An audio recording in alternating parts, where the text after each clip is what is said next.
ঈমান আনতে গেলে আপনাকে তিনটা বিষয়ের উপরে খুব গুরুত্ব আরোপ করা লাগবে। এক নম্বর বিষয় হলো করার বিল লিসান, মুখে আগে বলা লাগবে লা ইলাহা ইল্লাল্লাহু মুহাম্মাদুর রাসূলুল্লাহ। মুখে অনেক মানুষই বলে, আজকে বাংলাদেশে কালেমা পড়ে ভিক্ষা করা হয়, কালেমা পড়া বেতন পায়, কালেমার জিকির করে মানুষে খিচুড়ি খায়। কথা কোন ঠিক না ঠিক? কালেমা বিভিন্ন জায়গায় চলে গেছে, তবে কালেমাটা যদি কেউ বুঝে অন্তরের সঙ্গে লাগাতো, আল্লাহর কসম বাংলার কোন রাম, বাংলার কোন বাম আপনাকে চোখ রাঙাতে পারত না। কথা বলেন ঠিক কিনা? কালেমাটা আমরা বুঝি না। কালেমা দুনিয়ার জমিনে জিকির শুধু বানায় নিয়েছি, ভিক্ষার বোল বানায় নিয়েছি। এই জন্য কালেমার আসল তত্ত্ব না বোঝার কারণে এই জাতির উপরে গজব চেপে বসেছে। কালেমাটা যদি বুঝে অন্তরের সঙ্গে লাগাতাম, কেউ ধমক দিয়ে আপনার আমার ঈমান হরণ করতে পারত না। কথা বলেন ঠিক কিনা? এই জন্য কবি নজরুল বলছেন, কালেমা শাহাদাতে আছে খোদার জ্যোতি, কালেমা শাহাদাতে ঝিনুকের মাঝে লুকিয়ে থাকে যেমন মতি, কালেমা শাহাদাতে আছে খোদার জ্যোতি, কালেমা শাহাদাতে। সিল্লা বলেন মারহাবা। কবি নজরুল ক্লাস 8 পাস করার পরে কালেমাটা তার বুঝে আসলো। আমরা কামেল পাস করে, দাওরা হাদিস কমপ্লিট করে, এমএসসি বিএসসি পাস করার পরেও কালেমাটা বুঝতে পারলাম না। কবি নজরুল কি বোঝাতে চাইলেন ভালো করে একটু লক্ষ্য করুন। কবি নজরুল বোঝাতে চাইলেন, বাংলার ঘুমন্ত মানুষেরা শুনো, আমি নজরুল কালেমা নিয়ে রিসার্চ করার পরে আমি বুঝতে পারলাম কালেমা দুনিয়ার জমিনে এমন একটা বড় সম্পদ, কেউ যদি বুঝে তার অন্তরের সঙ্গে লাগাতে পারে, সে বড় ধনী হয়ে যাবে, তার বড় দাম হবে, তার মর্যাদা আল্লাহর কাছে বেড়ে যাবে।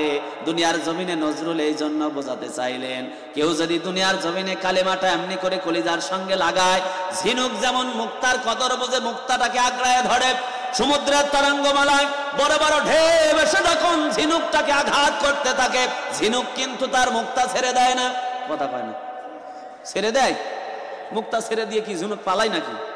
ঝিনুক আরো তার মুক্তাটাকে তার কলিজার সঙ্গে লাগায়। এই জন্য মুক্তার দাম বেশি না কম? এই জন্য কবি নজরুল বলছেন, ঝিনুক যেমন সাগরের উত্তাল তরঙ্গমালায় বড় বড় ঢেউ থেকে তার মুক্তাটাকে দুনিয়ার জমিনে সেভ করে বাঁচায় রাখে, তোমরা যদি বিভিন্ন ধরনের বিভিন্ন শক্তি থেকে, তাগুতি শক্তি থেকে তোমাদের কালেমাটাকে তোমাদের অন্তরের সঙ্গে লাগায় সেভ করে রাখতে পারো, ওই কালেমা যখন পথ ধরেছো, এই কালেমার পথ ধরে শেষ সীমা পর্যন্ত পৌঁছাতে পারলেই তার জন্যই আল্লাহর ঘোষণা, কানাত লাহুম জান্নাতুল ফিরদাউসে নুজুলা। জোরে বলেন সুবহানাল্লাহ। আপনি আন্তাজেই খালি কালেমা পড়ে বসে থাকলে কি জান্নাত পাওয়া যাবে? কালেমাকে বুঝেন। তাহলে প্রথম নম্বর শর্ত হলো মুখে কালেমা পাঠ করা। দ্বিতীয় নম্বর শর্ত হলো দুনিয়ার জমিনে ডাক দিয়ে বলা হচ্ছে করার বিল লিসান তাসদিক বিল জিনা, কালেমার যে কথাগুলি আছে আপনার অন্তর দিয়ে সেই কথাগুলি বিশ্বাস করা লাগবে। কথাগুলি কি বললেন আপনি? লা ইলাহা ইল্লাল্লাহ, কেউ নাই একমাত্র আল্লাহ ছাড়া, আমার বিধানদাতা, আমার আইনদাতা, আমার রিজিকদাতা, আমার হায়াতের মালিক, আমার মৌতের মালিক, আমার জিন্দেগির সকল একচ্ছত্র মালিক হলেন আমার আল্লাহ। ওই আল্লাহর সামনে আমার ধরা আছে, ওই আল্লাহর সামনে আমার জবাবদিহিতা আছে, ওই আল্লাহর সামনে কিয়ামতের ময়দানে আমাকে দাঁড়াতে হবে। কথা বলেন ঠিক কিনা? আমরা মারা যাব, এটা কি অবাস্তব কিছু? এটা সঠিক। আমরা মারা যাব, এটা কি সঠিক নয়? দুনিয়ার জমিনে প্রত্যেকটা ব্যক্তি মারা যাবে। কথা বলেন ঠিক না ভাই? ঠিক। এই জন্য আমরা আল্লাহর কাছে জবাবদিহি করা লাগবে। এই বিশ্বাসটার নামও হলো ঈমান। কথা বলেন ঠিক না ভাই? ঠিক।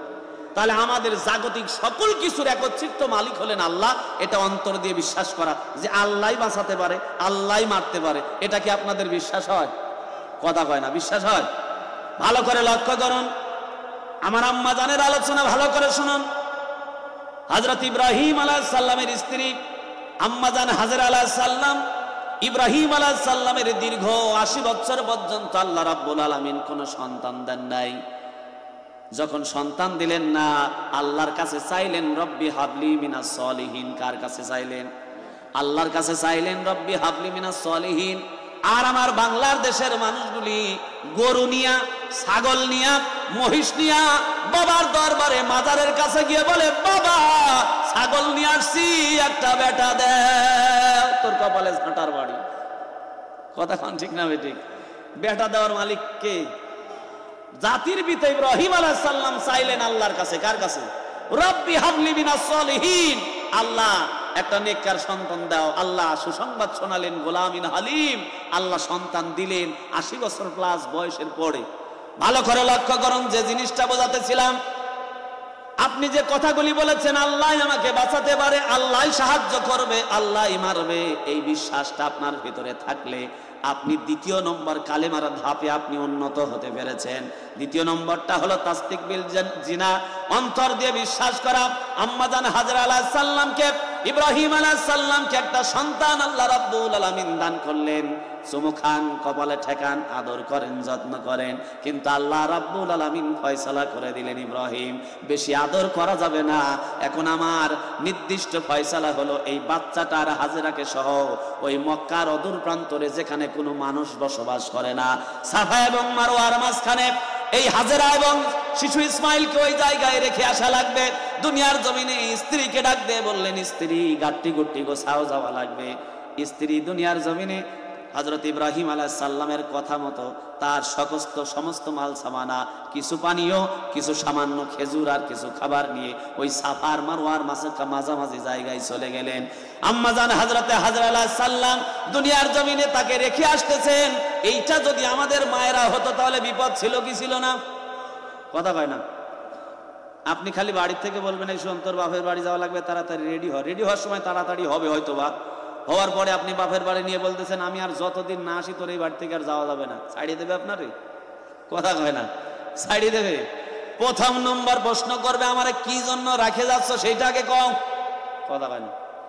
2 নম্বর প্রশ্ন, কেন তুমি রাখে যাচ্ছ? এখন মনে হয় আমাকে আর ভালো লাগে না। 3 নম্বর প্রশ্ন করবে, ও বুঝেছি যে রাতে রাতে মোবাইলে কথা বলো, মনে হয় আর একটা জুটছে। 4 নম্বর কথা বলে বুঝতে পেরেছি তোমার দুনিয়ার জমিনে নেকি করার ভূত আবার ঘাড়ে চড়েছে। কথা কোন ঠিক কিনা? নানান ধরনের কথা বলবে, আপনি কি জন্য রেখে আসছেন এইটা বুঝবে না। আম্মাজান হাজরা আলাইহিস সালাম দুনিয়ার জমিনে কি শিক্ষা আমাদেরকে দিলেন, মায়ের একটু ভালো করে খেয়াল করুন। জাতির পিতা ইব্রাহিম আলাইহিস সালাম তাকে রেখে আসতেছেন। আম্মাজান হাজরা আলাইহিস সালাম দুনিয়ার জমিনে তাকে কোনো প্রশ্ন করলেন না, শুধু একটা কথা জিজ্ঞাসা করলেন, স্বামী গো, আপনি যে এই জায়গায় আমাদেরকে রেখে যান, এটা আপনার ইচ্ছায় না ওই আসমান জমিনের মালিকের ইচ্ছায়? জোরে বলেন না সুবহানাল্লাহ।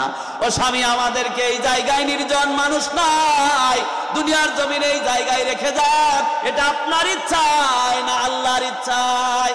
ইব্রাহিম আলাইহিস সালাম বলেন, হাজেরা রে, দুনিয়ার জমিনে বৃদ্ধ বয়সে আল্লাহ সন্তান দিলেন, আমার কি মনে চায় না সন্তানটাকে চুমু খাইতে?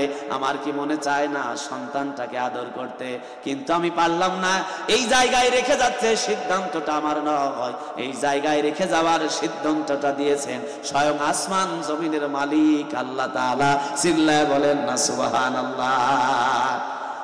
আম্মা জানেরা খেয়াল করুন, হাজরা আলাইহিস সালাম বলছেন, স্বামী গো, তাইলে কোনো টেনশন নাই, আপনি চলে যান, কোনো দুশ্চিন্তা করবেন না। কারণ এই সিদ্ধান্ত যদি আল্লাহ দিয়ে থাকে, তাহলে অবশ্যই আমি হাজেরা বিশ্বাস করি এই জায়গায় আমাদের জীবিত রাখার জন্য আমার আল্লাহ যথেষ্ট। কথা বলেন সুবহানাল্লাহ। কি বিশ্বাস! আল্লাহ যদি এই দিক নির্দেশনায় নির্দেশ দিয়ে থাকেন, তাহলে এই জায়গায় জীবিত রাখার জন্য আমার আল্লাহ যথেষ্ট। কথা বলেন ঠিক না বেঠিক? তাহলে এই রকম বিশ্বাস যে আল্লাহ বাঁচাতে পারে, আল্লাহ মারতে পারে, আল্লাহ খাওয়াতে পারে, এটার নাম হলো তাসদিক বিল জিনা। জোরে বলেন না সুবহানাল্লাহ। এই কালেমার পরের শব্দগুলি হলো মুহাম্মাদুর রাসূলুল্লাহ। আল্লাহকে যেভাবে নির্দ্বিধায় বিশ্বাস করেছেন আল্লাহ দুনিয়ার জমিনে বাঁচাতে পারে, মারতে পারে, খাওয়াতে পারে, তেমনি ভাবে রাসূলের উপরে একনিষ্ঠ বিশ্বাস আনা লাগবে। রাসূলের উপরে বিশ্বাসটা হবে এমন যে নবী আল্লাহর পক্ষ থেকে এসেছেন, মাসুম বেগুনাহ, নবী কোনোদিন গুনাহ করতে পারে না, নবী মিথ্যা বলতে পারে না, নবীর চরিত্র মাসুম বেগুনাহ। কেননা আল্লাহ তাবারাক ওয়া তাআলা বলেছেন, ইন্নাকা লা আলা খুলুকিন আযীম। আমার নবীর চরিত্র এত বড় মাপের যে চরিত্র মাপার মতো যন্ত্র পৃথিবীতে আমি আবিষ্কার করি নাই। জোরে বলেন না সুবহানাল্লাহ। কোন জমিনের মাটি আমার হবে গোরস্থান, যাদের চোখের জলে আমি পাবো পরিত্রাণ, কোন জমিনের মাটি আমার হবে গোরস্থান। কারা আমায় গোসল দেবে, কে আনিবে কাফন, কারা আমায় ভালোবেসে করে দেবে দাফন, কারা আমায় গোসল দেবে, কে আনিবে কাফন, কারা আমায় ভালোবেসে করে দেবে দাফন, কারা আবার পাশে বসে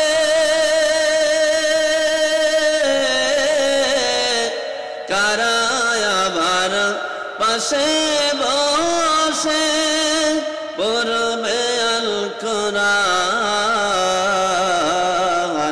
কোন জমিনের মাটি আমার হবে গোরস্থান। আমার এলাকায় একটা ছেলে আছে, দুইটা হাতের একটা হাতও নাই, দুইটা আঙ্গুল বের হয়েছে এই জায়গা থেকে। ওর যখন পিঠ চলকায় ও ওয়াল অথবা গাছের সঙ্গে একটা পশুর ন্যায় ডলতে থাকে। ওইটা দেখার পরে চোখ বেয়ে বেয়ে এমনিতেই অশ্রু গড়ায়, আর মনে হয় যে আল্লাহ তুমি আমার উপরে কত দয়া করেছো। জোরে বলেন আলহামদুলিল্লাহ।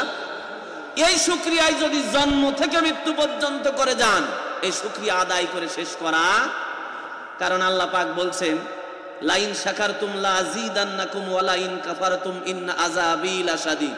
নিয়ামত পাওয়ার পরে আমরা যদি শুকরিয়া আদায় করি তাহলে এই নিয়ামতটা বাড়ায় দেবেন কে?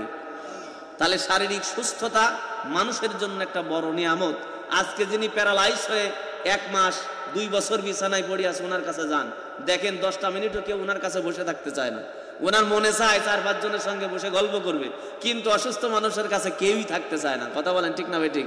এটা যে কতটা যন্ত্রণার, এটা যে কতটা কষ্টের, যিনি বিছানায় পড়ে আছে তার কাছে গিয়ে বোঝেন।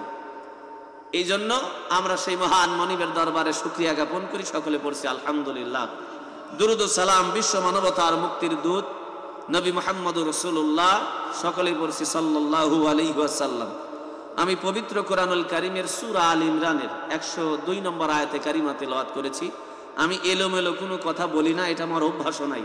অল্প কিছু সময়, যেহেতু রাত 11টা বেজে গেছে, গরমের দিন, সকলে ক্লান্ত পরিশ্রম করেছেন, অল্প কিছু সময় কথা হবে।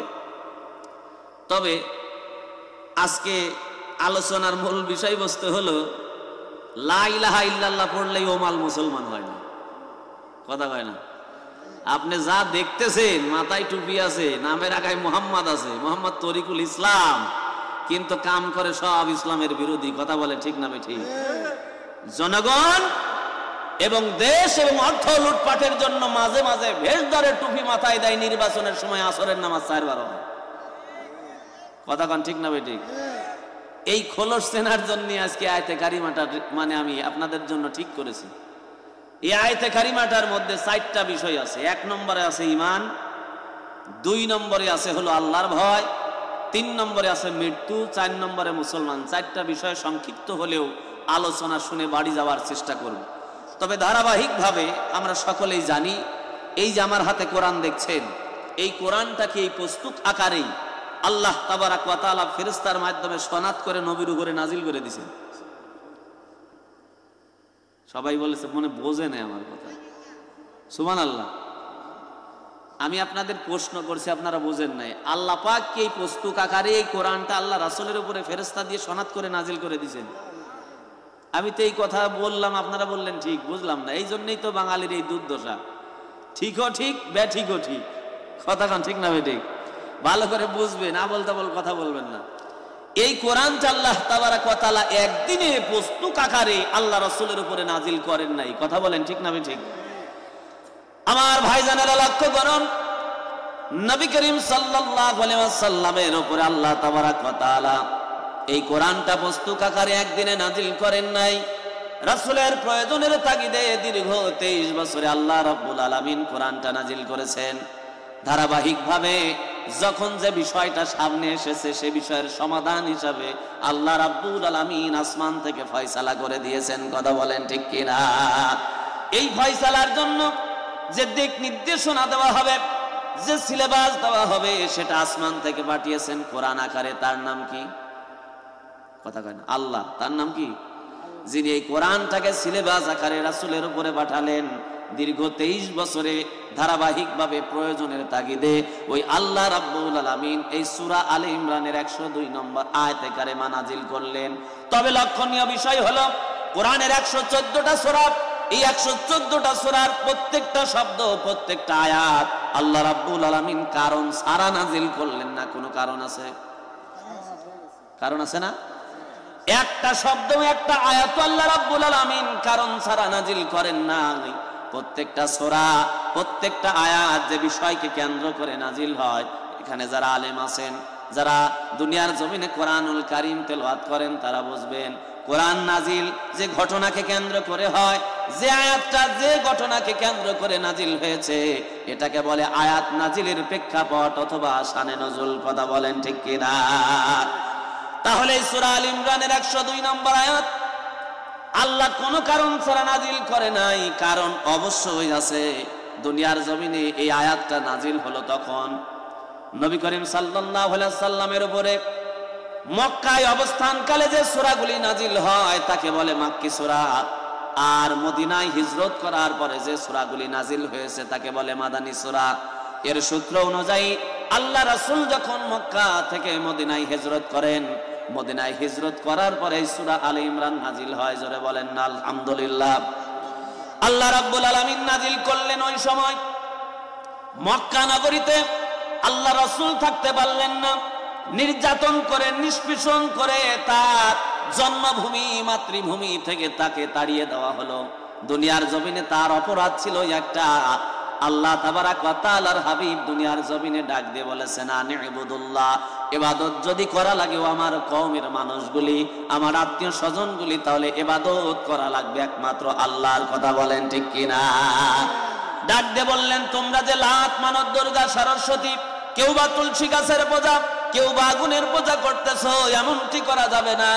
কেননা দুনিয়ার জমিনে সবচাইতে নির্বোধ মানুষ হলো তারা যারা দুনিয়ার জমিনে একটা সৃষ্টি হয়ে আর একটা সৃষ্টির সামনে মাথা নোয়ায়। আল্লাহ রাসূল ডাকতে বললেন, ইন্নাল্লাযীনা তাদউনা মিন দুনিল্লাহি ইবাদুন আমসালুকুম, যারা দুনিয়ার জমিনে একটা সৃষ্টি হয়ে আর একটা সৃষ্টির সামনে মাথা নোয়ায়, এর চাইতে নির্বোধ, এর চাইতে বোকা মানুষ দুনিয়ার জমিনে আর একটাও হতে পারে না। কথা বলেন ঠিক কিনা? লক্ষণীয় বিষয় হলো দেখেন, এই যে মাইক্রোফোন, এটা যিনি তৈরি করেছেন তিনি হলেন এই মাইক্রোফোনের স্রষ্টা। কথা কি ভুল বললাম? যিনি এই মোবাইলটা তৈরি করেছেন তিনি হলেন মোবাইলের স্রষ্টা। এই যে আমার হাতে ঘড়ি দেখতেছেন, যিনি এই ঘড়িটা আবিষ্কার করেছেন তিনি হলেন ঘড়ির স্রষ্টা। ঘটনাক্রমে যারা মূর্তি তৈরি করেন, মাটি দিয়ে হোক, বিভিন্ন জিনিস দিয়ে হোক, মূর্তি যারা বানান, এদেরকে মূর্তির কারিগর বলা হয়, মূর্তির স্রষ্টা। কথা বলেন ঠিক না বেঠিক? কিন্তু উল্টায় আপনি নিজে সযত্নে মাটি দিয়ে যে মূর্তিটাকে বানালেন, এই মূর্তিটা বানানোর পরেই আপনি মূর্তির সামনে গিয়ে বলতেছেন, সব্বি সত্তা সুগীত ভবন্ত ওয়াং শান্তি, ওয়াং শান্তি।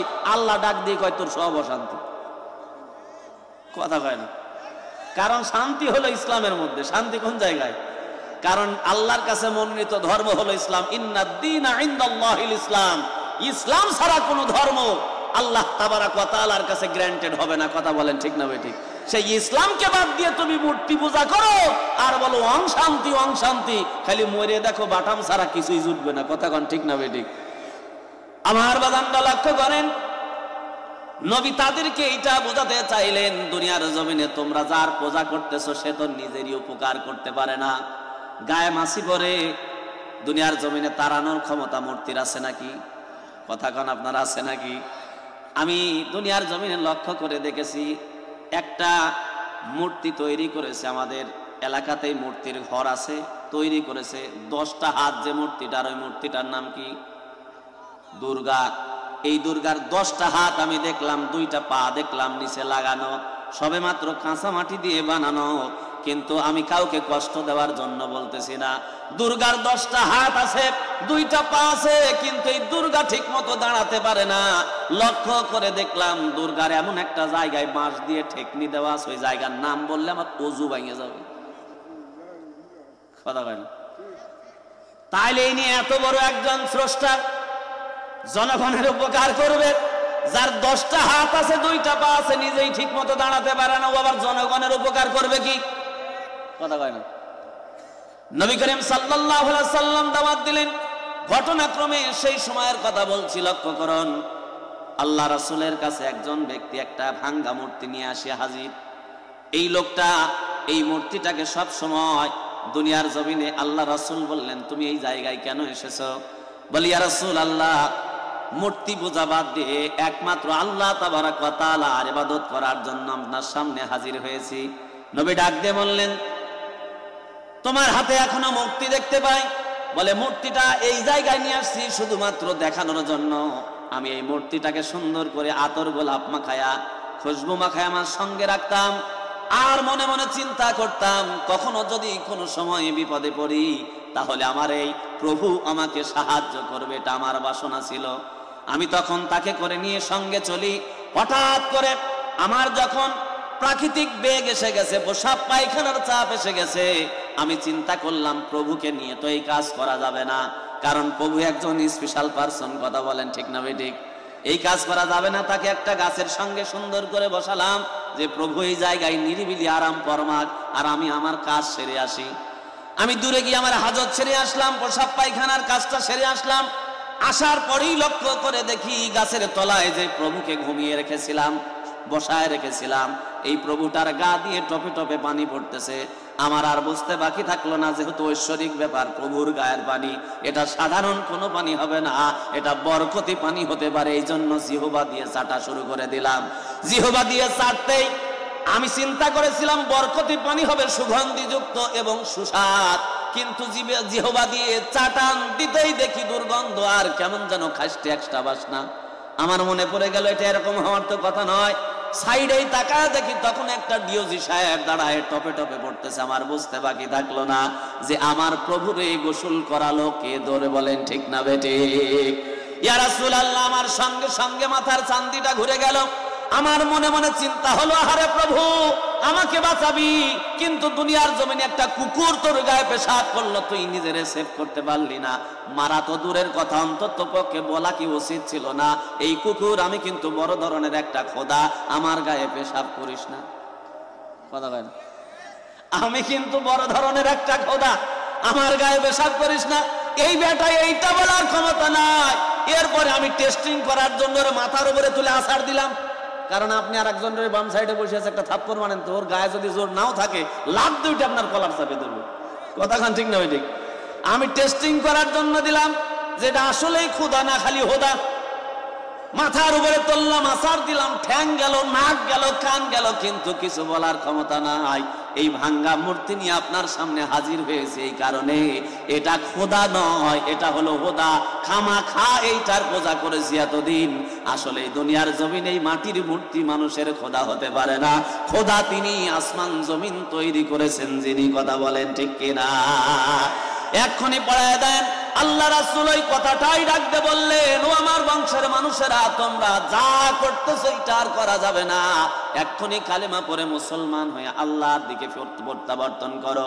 নবী করিম সাল্লাল্লাহু আলাইহি ওয়াসাল্লাম এই কথার অপরাধে তার বিরুদ্ধে দুনিয়ার জমিনে জেল পর্যন্ত তাকে খাটানো হয়েছে, নাড়ি ভুড়ি চাপানো হয়েছে, দান মোবারক শহীদ করা হয়েছে, গা থেকে রক্ত ঝরানো হয়েছে।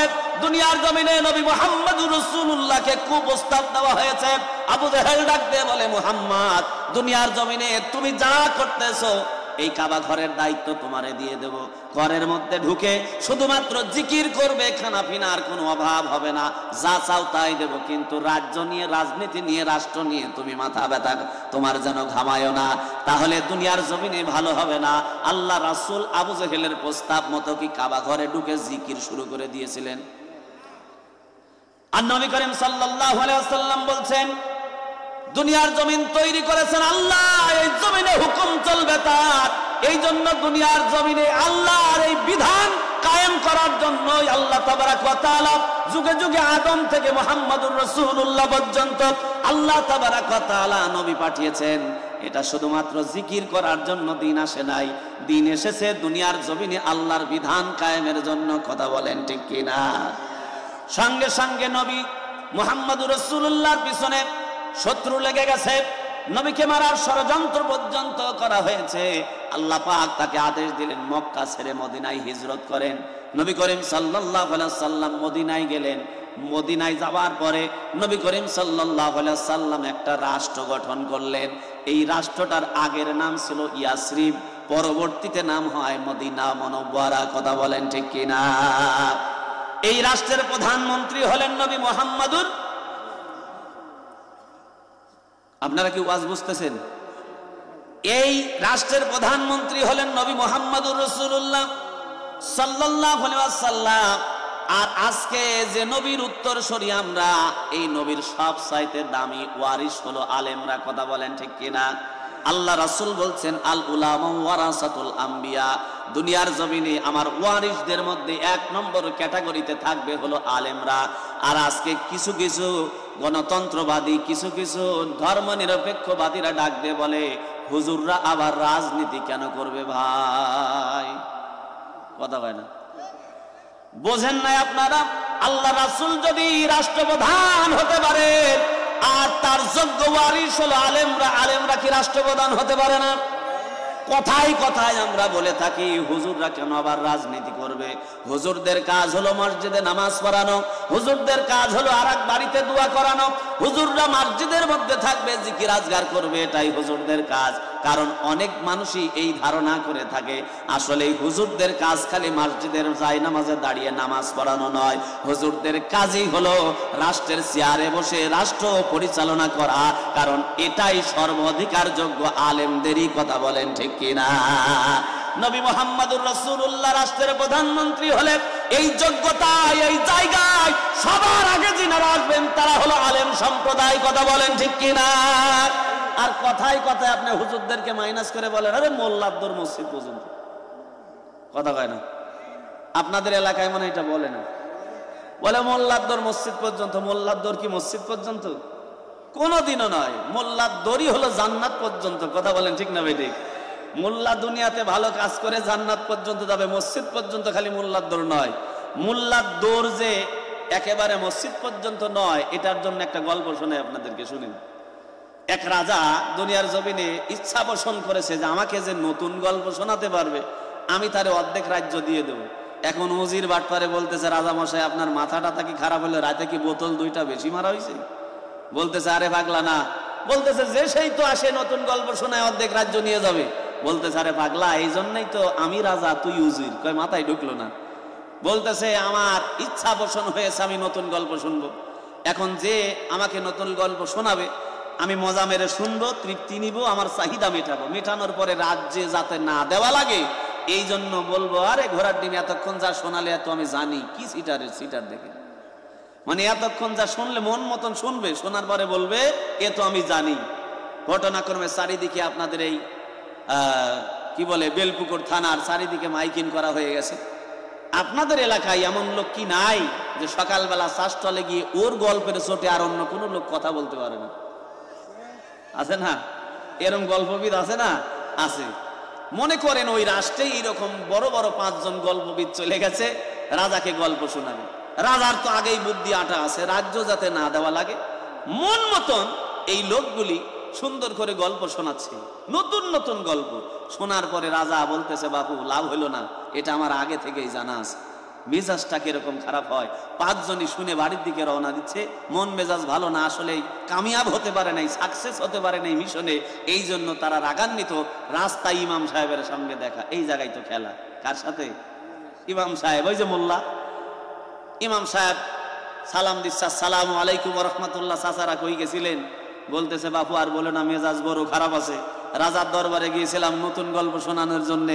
এখন রাজা নতুন গল্প শোনার পরে বলতেছে তো আমি জানি, তাহলে মেজাজটা কিরকম খারাপ হয়। ইমাম বলতেছে আরে চাচা নতুন গল্প শোনালে হবেটা কি সেটা তো আগে বলেন। বলতেছে তুমি কি জানো না? বলতেছে না তো। বলে নতুন গল্প শোনালে রাজা অর্ধেক রাজ্য দিয়ে দেবে। এখন ইমাম সাহেব বলতেছে ই আবার নতুন কি, আমি গেলে তো এক তুরিতেই কেড়ে নিতে পারি। মেজাজটা কিরকম খারাপ হয়। এই এলাকার সবচাইতে বড় গল্পবিদ ওরা, ওদের নাকের উপরে তুড়ি বাজাচ্ছে, তার মানে তাদেরকে মূল্যায়ন করলো না। বলতে চাই মোল্লার দৌড় মসজিদ পর্যন্ত, আর এই মোল্লা আমাদেরকে অবমূল্যায়ন করলো, তার মানে সে আমাদের থেকে বেশি গল্প জানে। ধর মোল্লারে 4-5জন মাথায় নিয়ে চলে গেছে রাজা মশাইয়ের সামনে দেখা। রাজা মশাই বলতেছি, ইমাম সাহেব হুজুর আপনিও গদির আশা ছাড়তে পারলেন না। ইমাম সাহেব ডাকতে বলতেছে, জাহাপানা কেমনে গদির আশা ছাড়ি? কারণ গদি ছাড়া এই বেলপুকুরের মানুষ কেউ নামাজে আসতেছে না। কথা কন ঠিক কিনা? কারণ দুনিয়ার জমিনে গদি না পাইলে, পাওয়ার না পাইলে, ক্ষমতা না পাইলে এই বাংলার মানুষদেরকে 100% নামাজি বানানো সম্ভব হচ্ছে না। কথা বলেন ঠিক কিনা? আজকে যদি আমি এই রাত 2টা পর্যন্ত এই জায়গায় আলোচনা করি, শোনার জন্য অনেক মানুষ হয়তো বা বসে থাকবে, কিন্তু অনেক মানুষ নিয়ত করেই বইছে ওয়াজ শুনতে শুনতে মরে যাব, কিন্তু ফজরের নামাজ পড়বো না। কথা কেন? ভালো করে লক্ষ্য করুন। তাহলে আমার ওয়াজে নামাজি হতেও পারে, নাও পারে। আর এই কোরআন যদি সংসদে বসে যায়, আর এর বিধান যদি জারি হয়ে যায়, আপনি নামাজি হতে বাধ্য। দুনিয়ার জমিনে না পড়লেও ঠ্যাঙানি খাওয়া লাগবে। কথা বলেন ঠিক কিনা? আজকে ডক্টর ইউনূস যদি সংসদ ভবনে দাঁড়ায় সুন্দর করে ঘোষণা করে দেয়, ও বাংলার 17 কোটি মুসলমান, তো আমি ডক্টর ইউনূস মুসলমানের বাচ্চা, টুপি মাথায় দিয়ে জাতীয় ময়দানে ঈদের নামাজ পড়েছি, তোমরা সকলেই দেখেছো। আমি সেই ডক্টর ইউনূস তোমাদের বলে দিলাম, আগামীকাল সকালবেলা থেকে কেউ যদি ফজর কাজা করো 1000 জরিমানা হবে, জোহর কাজা করলে 2000, আসর কাজা করলে 3000, মাগরিব কাজা করলে 4000, এশা কাজা করলে 5000। এমনি করে যদি 5 ওয়াক্ত নামাজ ছেড়ে দাও, 5 ওয়াক্ত নামাজের জন্য 5000 জরিমানা হবে। আর যদি টাকা দিতে অসমর্থ হও, আমি ডক্টর ইউনূস বিধান করে দিলাম, টাকা যারা দিতে পারবে না তাদের জন্য 5 মাসের জেলের বরাদ্দ হবে। এখন বলেন তো দেখি, এই ভুরুয়াপাড়া যে মসজিদ আছে, এই মসজিদের লোক ধরবে তো? এই কথা কয় না? লোক ধরবে? আমার তো মনে হয় 2 তলা থাকলেও 3 তলার কন্ডিশন করা লাগবে, কারণ মুসল্লি সেই যায় আটকানো যাবে না। আবার আপনি মনে মনে চিন্তা করতেছেন, ডক্টর ইউনূস ভাষণ দিল সংসদ ভবনে, এইটা আমি এই জায়গায় নামাজ পড়লাম কি বললাম না, এটা ইউনূস দেখবে কি করে? কথা কন ঠিক কিনা? আমার বাজানরা লক্ষ্য করেন, অবশ্যই ইউনূস টের পাবে। কারণ নামাজ পড়ানোর পদক্ষেপ যখন নেওয়া হবে, এই বাজেট যখন সংসদে পাস করা হবে, তখন এই নামাজ পড়ানোর জন্য ইন্টেলিজেন্ট বাহিনী তৈরি করা হবে। র‍্যাব থাকবে, চিতা থাকবে, গোয়েন্দা বাহিনী থাকবে, ডিজিএফআই থাকবে, ডিবি থাকবে। দুনিয়ার জমিনে সব গোয়েন্দা বাহিনীগুলো আপনাকে পর্যবেক্ষণ করবে। কোনো কারণবশত যদি আপনি নামাজ ছেড়ে দিয়েছেন, এইটা শনাক্ত হয়, দুনিয়ার জমিনে যে জায়গায় আপনাকে ধরা হবে, আগে নগদে 200 বার কান ধরে ওঠবোস করানো হবে, আর অনাদায়ে টাকা জরিমানা না হলে জেল খাটা লাগবে। এই ঘোষণা হওয়ার পরে মনে করেন বেলপুকুর থানা থেকে একটা গাড়ি ঢুকেছে এই দিকে, 1:30 বাজে, সেই সময় নামাজ চলতেছে মসজিদের মধ্যে।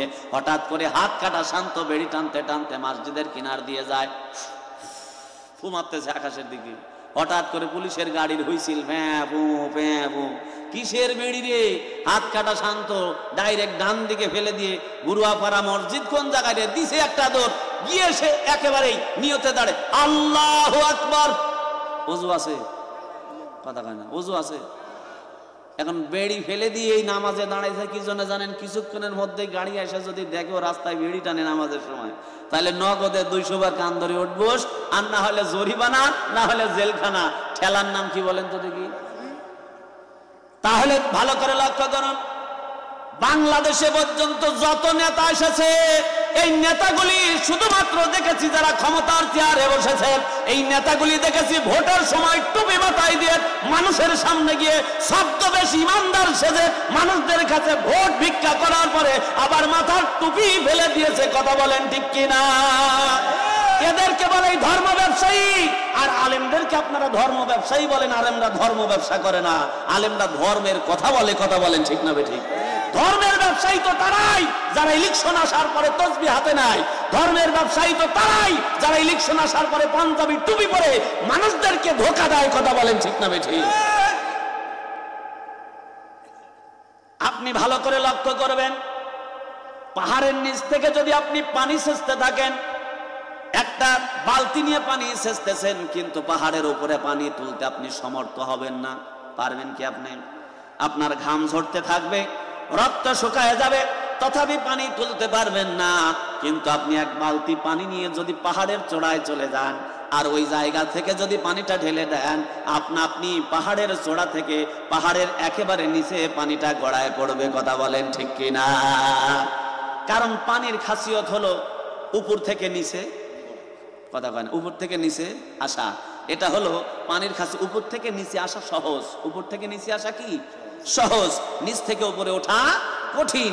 ভালো করে লক্ষ্য করুন, প্রধানমন্ত্রী যদি নামাজি হয়, মন্ত্রীগুলি যদি নামাজি হয়, এমপি গুলি যদি নামাজি হয়, সচিবালয়ের সব সচিবগুলি যদি নামাজি হয়, উপজেলা চেয়ারম্যান যদি নামাজি হয়, দুনিয়ার জমিনে চেয়ারম্যান গুলি যদি নামাজি হয়, মেম্বার গুলি যদি নামাজি হয়, আমি আলী মর্তজা বলে গেলাম, বাংলাদেশের জনগণ নামাজি হতে 72 ঘন্টা লাগবে না। কথা বলেন ঠিক কিনা? এই জন্য লক্ষ্য করুন, সূরা আল ইমরান আল্লাহ নাজিল করলেন কি কারণে? নবী করিম সাল্লাল্লাহু আলাইহি ওয়াসাল্লাম মসজিদে নববীতে দাঁড়ায় নামাজ আদায় করান। আবার মদিনার প্রেসিডেন্ট, যে কথার জন্য আপনাদেরকে বোঝাচ্ছিলাম, আল্লাহ রাসূল যদি প্রেসিডেন্ট হন, তাহলে তার যোগ্য ওয়ারিস হিসেবে আলেমরাই ওই চেয়ারে বসার সবচাইতে বেশি অধিকার রাখে। কথা বলেন ঠিক কিনা? ভালো করে লক্ষ্য করুন আমার ভাইরা। এবার ইমাম সাহেব রাজা মশাইকে ডাকতে বলতেছেন, রাজা মশাই, আমিও আপনাকে নতুন গল্প শোনাতে এসেছি এই কারণে, কারণ গদি পাওয়া যাবে, রাষ্ট্র পাওয়া যাবে, আর রাষ্ট্র পাইলেই এরপরে মানুষ নামাজ কেমনে পড়ে না এইটা দেখে নেব সংসদে বিল পাস করে। কথা বলেন ঠিক কিনা? রাজা মশাই বলতেছে, বাবু তাহলে আমি তোমার অপমান করতে চাইছিলাম না, তুমি এখন সাইডে যদি এই জায়গায় অপমান হতে চাও তাহলে তোমার কোনো কিছু করার নাই। কারণ রাজার মতলব হচ্ছে যে গল্পই শোনাক, ও শোনার পরে বলবে তো আমি আগে থেকেই জানি। মানে শয়তান কি যত রকমের আছে এর মধ্যে আছে। কথা কোন ঠিক না ভাই? ঠিক। এবার ইমাম সাহেব ডাকতে বলতেছে, রাজা মশাই, আমি যে গল্পটা বলবো এটা বহু পুরাতন গল্প, আপনি মনোযোগ সহকারে শুনবেন, যারা এখানে উপস্থিত আছেন তারাও মনোযোগ লাগাবেন। সকলে বলতেছে হ্যাঁ ঠিক আছে। রাজা মশাই বলছেন, হ্যাঁ আপনি গল্প শুরু করুন। ইমাম সাহেব, মোল্লা সাহেব বলতেছেন, রাজা মশাই যেহেতু অনেক পুরাতন গল্প, মজা লাগবে এবং কানটা খাড়া করে আপনার শোনা লাগবে, বলে ভুনিতা না করে তাড়াতাড়ি তুমি বলো। ইমাম সাহেব ডাক দিয়ে বলতেছেন, আপনার দাদা আর আমার দাদা একেবারে ছোটবেলার বন্ধু ছিল, এটা কি আপনি জানেন? ওই যে আগের ডায়লগ, হ্যাঁ আমি জানি, কিন্তু জানে না কোন জালে জড়াচ্ছে। কথা কয় না? আপনার দাদা আর আমার দাদা ছোটবেলা থেকে এমন বন্ধু, একজন আর একজনের জন্য জান দিতে পারে, এটা কি আপনি জানেন? বলে হ্যাঁ জানি। ইমাম সাহেব এবার বলতেছে, হঠাৎ করে বড় যখন হয়ে গেছে সংসার জীবন, আপনার দাদা কি যেন এমন একটা বড় বিপদে পড়ে গেল, আমার দাদার কাছ থেকে 2000 বিলিয়ন কোটি টাকা ধার নিয়েছে, এটা কি আপনি জানেন? এখন যদি আগের পদ্ধতি মানে বলতে যায় যে হ্যাঁ আমি জানি, এখন ইমাম সাহেব বলবে কি এতদিনের টাকা তাহলে দিস নিকে? কথা কয় না? আর যদি টাকা না দিতে চায় যে না আমি জানি না বাবু, তাহলে নতুন খবর, তাহলে অর্ধেক রাজ্য গেল। কি গেল? অর্ধেক রাজ্য গেল। এই জন্য এই বাংলাদেশেও কিছু কিছু বুদ্ধিজীবী এবং রাজনীতিবিদেরা মনে করে মোল্লা খায় হচ্ছে পরের বাড়ির মুরগির মাথা, আর পড়ায় নামাজ মসজিদ, এদের মাথায় কত বুদ্ধি আছে, এদের দৌড় তো মসজিদ পর্যন্ত না ভাই। মোল্লারা সব জায়গায় আরহাম থাকে না, কিছু কিছু জায়গায় আসাদে বাতিল এবং দুনিয়ার জমিনে তাগুদের বিরুদ্ধে দাঁড়াতে সক্ষম। কথা বলেন ঠিক না বেঠি? সব জায়গায় নিশ্চুপ মোল্লারা থাকে না। দুনিয়ার জমিনে আপনারা জানেন নবী করিম সাল্লাল্লাহু আলাইহি ওয়াসাল্লামের সাহাবীদের মধ্যে সবচাইতে নরম সাহাবীর নাম হলো হযরত আবু বকর। নাম কি? হযরত আবু বকর। আল্লাহ রাসূল বলছেন আমার সাহাবীদের মধ্যে সবচাইতে আরহাম নরম সাহাবী হলো হযরত আবু বকর, আর সবচাইতে গরম যিনি তার নাম হলো হযরত ওমর। তার নাম কি? হযরত ওমর। মক্কার চারিদিকে ইহুদিদের বসবাস। ইহুদি একটা পণ্ডিত ছাত্রদের শিক্ষালয়ে তৈরি করে সেই জায়গায় তাদেরকে পড়ান। সব জায়গায় আরহাম থাকা যাবে না, এটা বোঝানোর জন্য বলছি, ভালো করে লক্ষ্য করুন। হযরত আবু বকর গেলেন, চিন্তা করলেন ইহুদি পণ্ডিত যদি ঈমান আনে তাহলে ছাত্রগুলো ঈমান আনতে সহজ হবে। তাকে কালেমার দাওয়াত দিলেন। ইহুদি ডাক দিয়ে বলতেছে, তুমি কোন আল্লাহর কথা বলো যে আল্লাহ নিজেই ফকির? বলে, কেমনি করে বললে আল্লাহর নামে কটূক্তি করো তুমি, কথাটা ভালো হলো না। বলে, তোমার আল্লাহ কোরআনের মধ্যে বলেছে, দুনিয়ার জমিনে আল্লাহ তাবারাক ওয়া তাআলা বলছে আকিমুস সালাওয়াতুজ যাকাত। আল্লাহ তাবারাক ওয়া তাআলা যদি ফকির না হবে তাহলে যাকাত কেন চাই? কি তাফসীর বুঝছে বা চিন্তা করেন? ইহুদির এই কথাটা শোনার সঙ্গে সঙ্গে বুঝুক আর না বুঝুক, আল্লাহ সম্পর্কে খারাপ কথা শোনার পরে কোন ইমানদার যদি দুনিয়ার জমিনে সহ্য করে, ও ইমানদার নয়। কথা কোন ঠিক না বেঠিক? আবু বকর যতই আরহাম হোক, আল্লাহকে নিয়ে কটূক্তি করার কারণে একেবারে ডান হাতের জুব্বার হাতাটা একেবারে কবজি পর্যন্ত জড়ায় টাইনে একটা সজোরে 100 মিটার গতিতে একটা কষে ঝাড়ছে।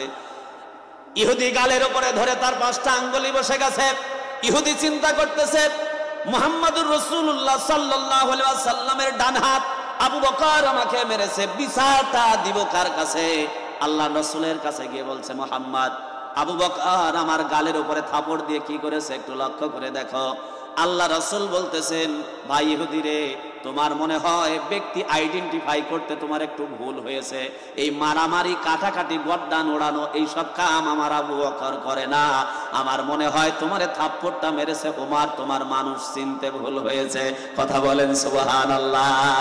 আমার আবু বকর তো আরহাম প্রকৃতির, আবু বকর কোনোদিন এইরকম মারপিট করে না। আমার মনে হয় এইটা করছে ওমর, তোমার দেখতে কিছু ভুল হয়েছে। ইহুদি ডাক দিয়ে বলতেছে, মুহাম্মদ সাল্লাল্লাহু আলাইহি ওয়াসাল্লাম, দুনিয়ার জমিনে আমি সচক্ষে দেখেছি আমাকে যিনি থাপড় দিয়েছেন, আমাকে যিনি আঘাত করেছেন, তিনি আর কেউ নয়, তিনি হলেন Abu Bakr. In the mean time Abu Bakr চক্কর দিয়ে সেই জায়গায় এসে দাঁড়িয়েছেন। দুনিয়ার জমিনে ডাক দিয়ে বলছে, আবু বকর, তুমি এই ব্যক্তিটাকে আঘাত করেছো, কথাটা কি সত্যি? বলে, হ্যাঁ ইয়া রাসূলুল্লাহ। কেন আঘাত করলে?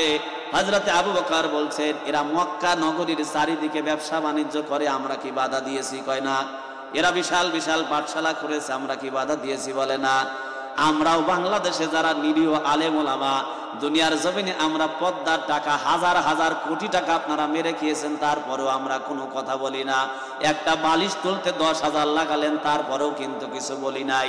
রেল খায় শেষ করলেন, দুনিয়ার জমিনে ব্যাংকগুলিকে একেবারে খালাস করে দিয়ে সুইস ব্যাংকে টাকা রাখলেন, তারপরেও কিছু বলি নাই। যখনই বাংলার জমিনে ইসলাম, দ্বীন এবং নবীকে নিয়ে কোনো কথা হয়েছে, এই বাংলার আলেম সমাজ তখনই আসাদ হয়ে মাঠে নেমে গিয়ে তার বিরোধিতা করেছে। কথা বলেন ঠিক কিনা? দিনের ব্যাপারে কোনো আপোষ চলবে না। কথা বলেন ঠিক না ঠিক? কোনো আপোষ চলবে না। অন্যায় যেখানে প্রতিরোধ থাকবে সেখানে। কথা বলেন ঠিক না ঠিক? নবী করিম সাল্লাল্লাহু আলাইহি ওয়াসাল্লাম এই রাষ্ট্রটা গঠন করলেন। রাষ্ট্র গঠনের পরে যে জায়গায় তিনি সংসদ ভবন পরিচালিত করতেন, সেই জায়গাটার নাম হলো মসজিদে নববী। এই মসজিদে নববী নামাজ আদায় করতেন। আর নামাজের পিছনে কিছু কিছু জনগণ ছিল। এক কোয়ালিটির জনগণ ছিল পাক্কা ইমানদার, আর আরেক কোয়ালিটির জনগণ ছিল ডুপ্লিকেট মাল।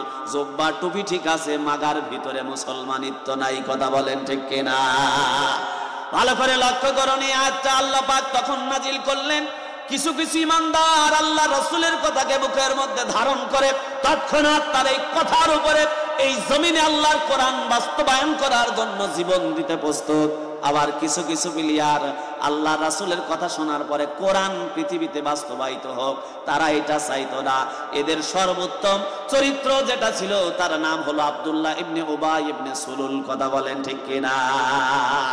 রাসূলের পিছনে নামাজ পড়তেছে, জুব্বা আপনার আমার চাইতে বড়। কথা কয় না?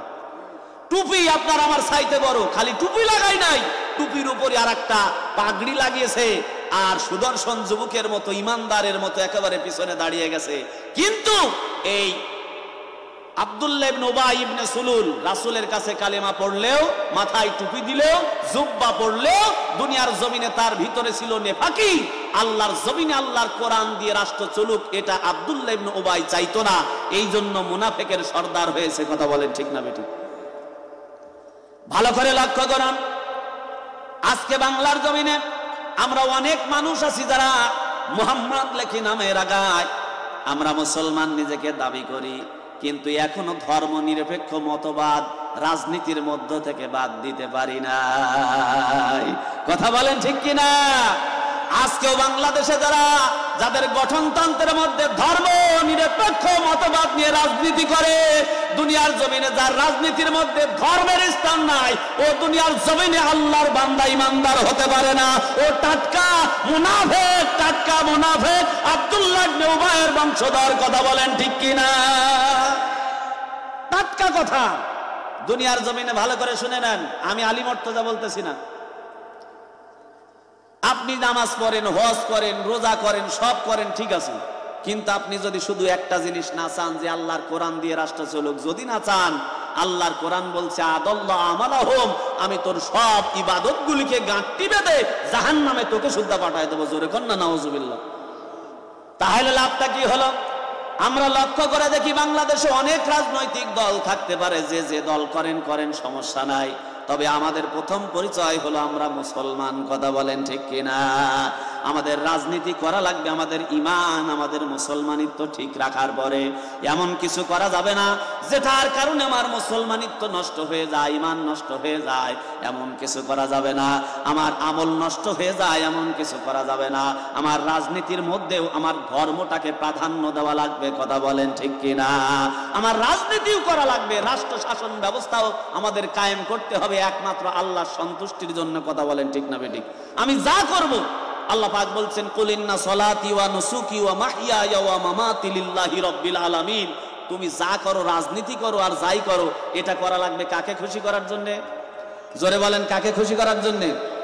ভালো করে লক্ষ্য করুন, আল্লাহ তাবারক ওয়া তাআলা ওই সমস্ত মুনাফিকদের জন্য এই আয়াতটা নাজিল করে দিলেন।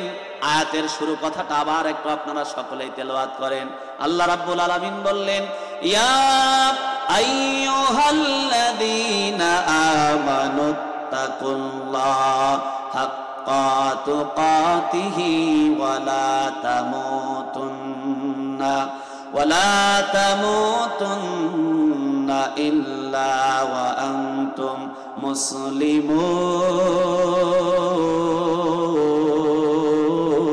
মুসলিমুন। আল্লাহু আকবার।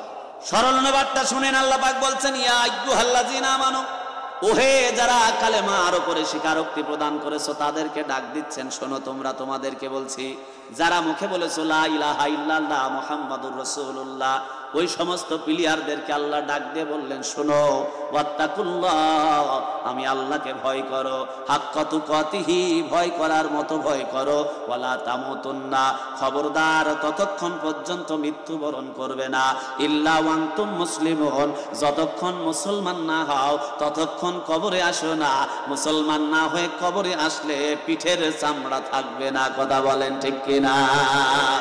আয়াতটার দিকে আবার লক্ষ্য করেন, আল্লাহ ডাক দিলেন ইমানদার বলে, আবার বলছেন মুসলমান না হয়ে কবরে আসবি না। তার মানে বোঝা যায় প্রত্যেকটা লা ইলাহা ইল্লাল্লাহ পড়া মাল কিন্তু মুসলমান না। কথা বলেন ঠিক কিনা? আজকে যত দলের নেতা দেখেন, ওই নেতার মধ্যে যদি ইসলামী শাসন ব্যবস্থা কায়েমের ইচ্ছা না থাকে, ওই নেতার মধ্যে যদি আমানতদারিতা না থাকে, ওই নেতার মধ্যে যদি কোরআন সুন্নাহর আমল না থাকে, ওই নেতা যদি দুনিয়ার জমিনে ধর্ম নিরপেক্ষ মতবাদ বাদ না দেয়, ওই নেতা যদি আল্লাহর কোরআন কায়েমের আন্দোলন না করে, তাহলে বুঝবেন দুনিয়ার জমিনে ওর কালেমা ঠিক থাকলেও দুনিয়ার জমিনেও মুসলমান হতে পারে নাই। ও আব্দুল্লাহ ইবনে উবাইয়ের মতো কালেমা পড়নেওয়ালা। কথা বলেন ঠিক কিনা? এই রকম হাজার হাজার আছে বাংলাদেশে। কথা কন ঠিক না? ঠিক। কালেমা পড়লেই মানুষ মুসলমান হয়, এটা আপনারা কেডা কইছে? কে বলছে? জ্বলন্ত প্রমাণ এই আয়াতটা। মুসলমান হতে হলে আপনার কোয়ালিটি থাকা লাগবে, গুণাবলী থাকা লাগবে। কথা বলেন ঠিক না? ঠিক। কষ্ট পাচ্ছেন আপনারা? একটু জিকির করি, লা ইলাহা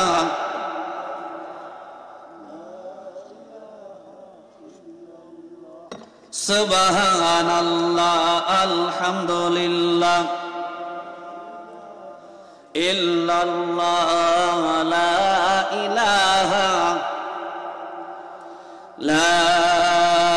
ইলাহা ইল্লাল্লাহ মুহাম্মাদুর রাসূলুল্লাহ সাল্লাল্লাহু।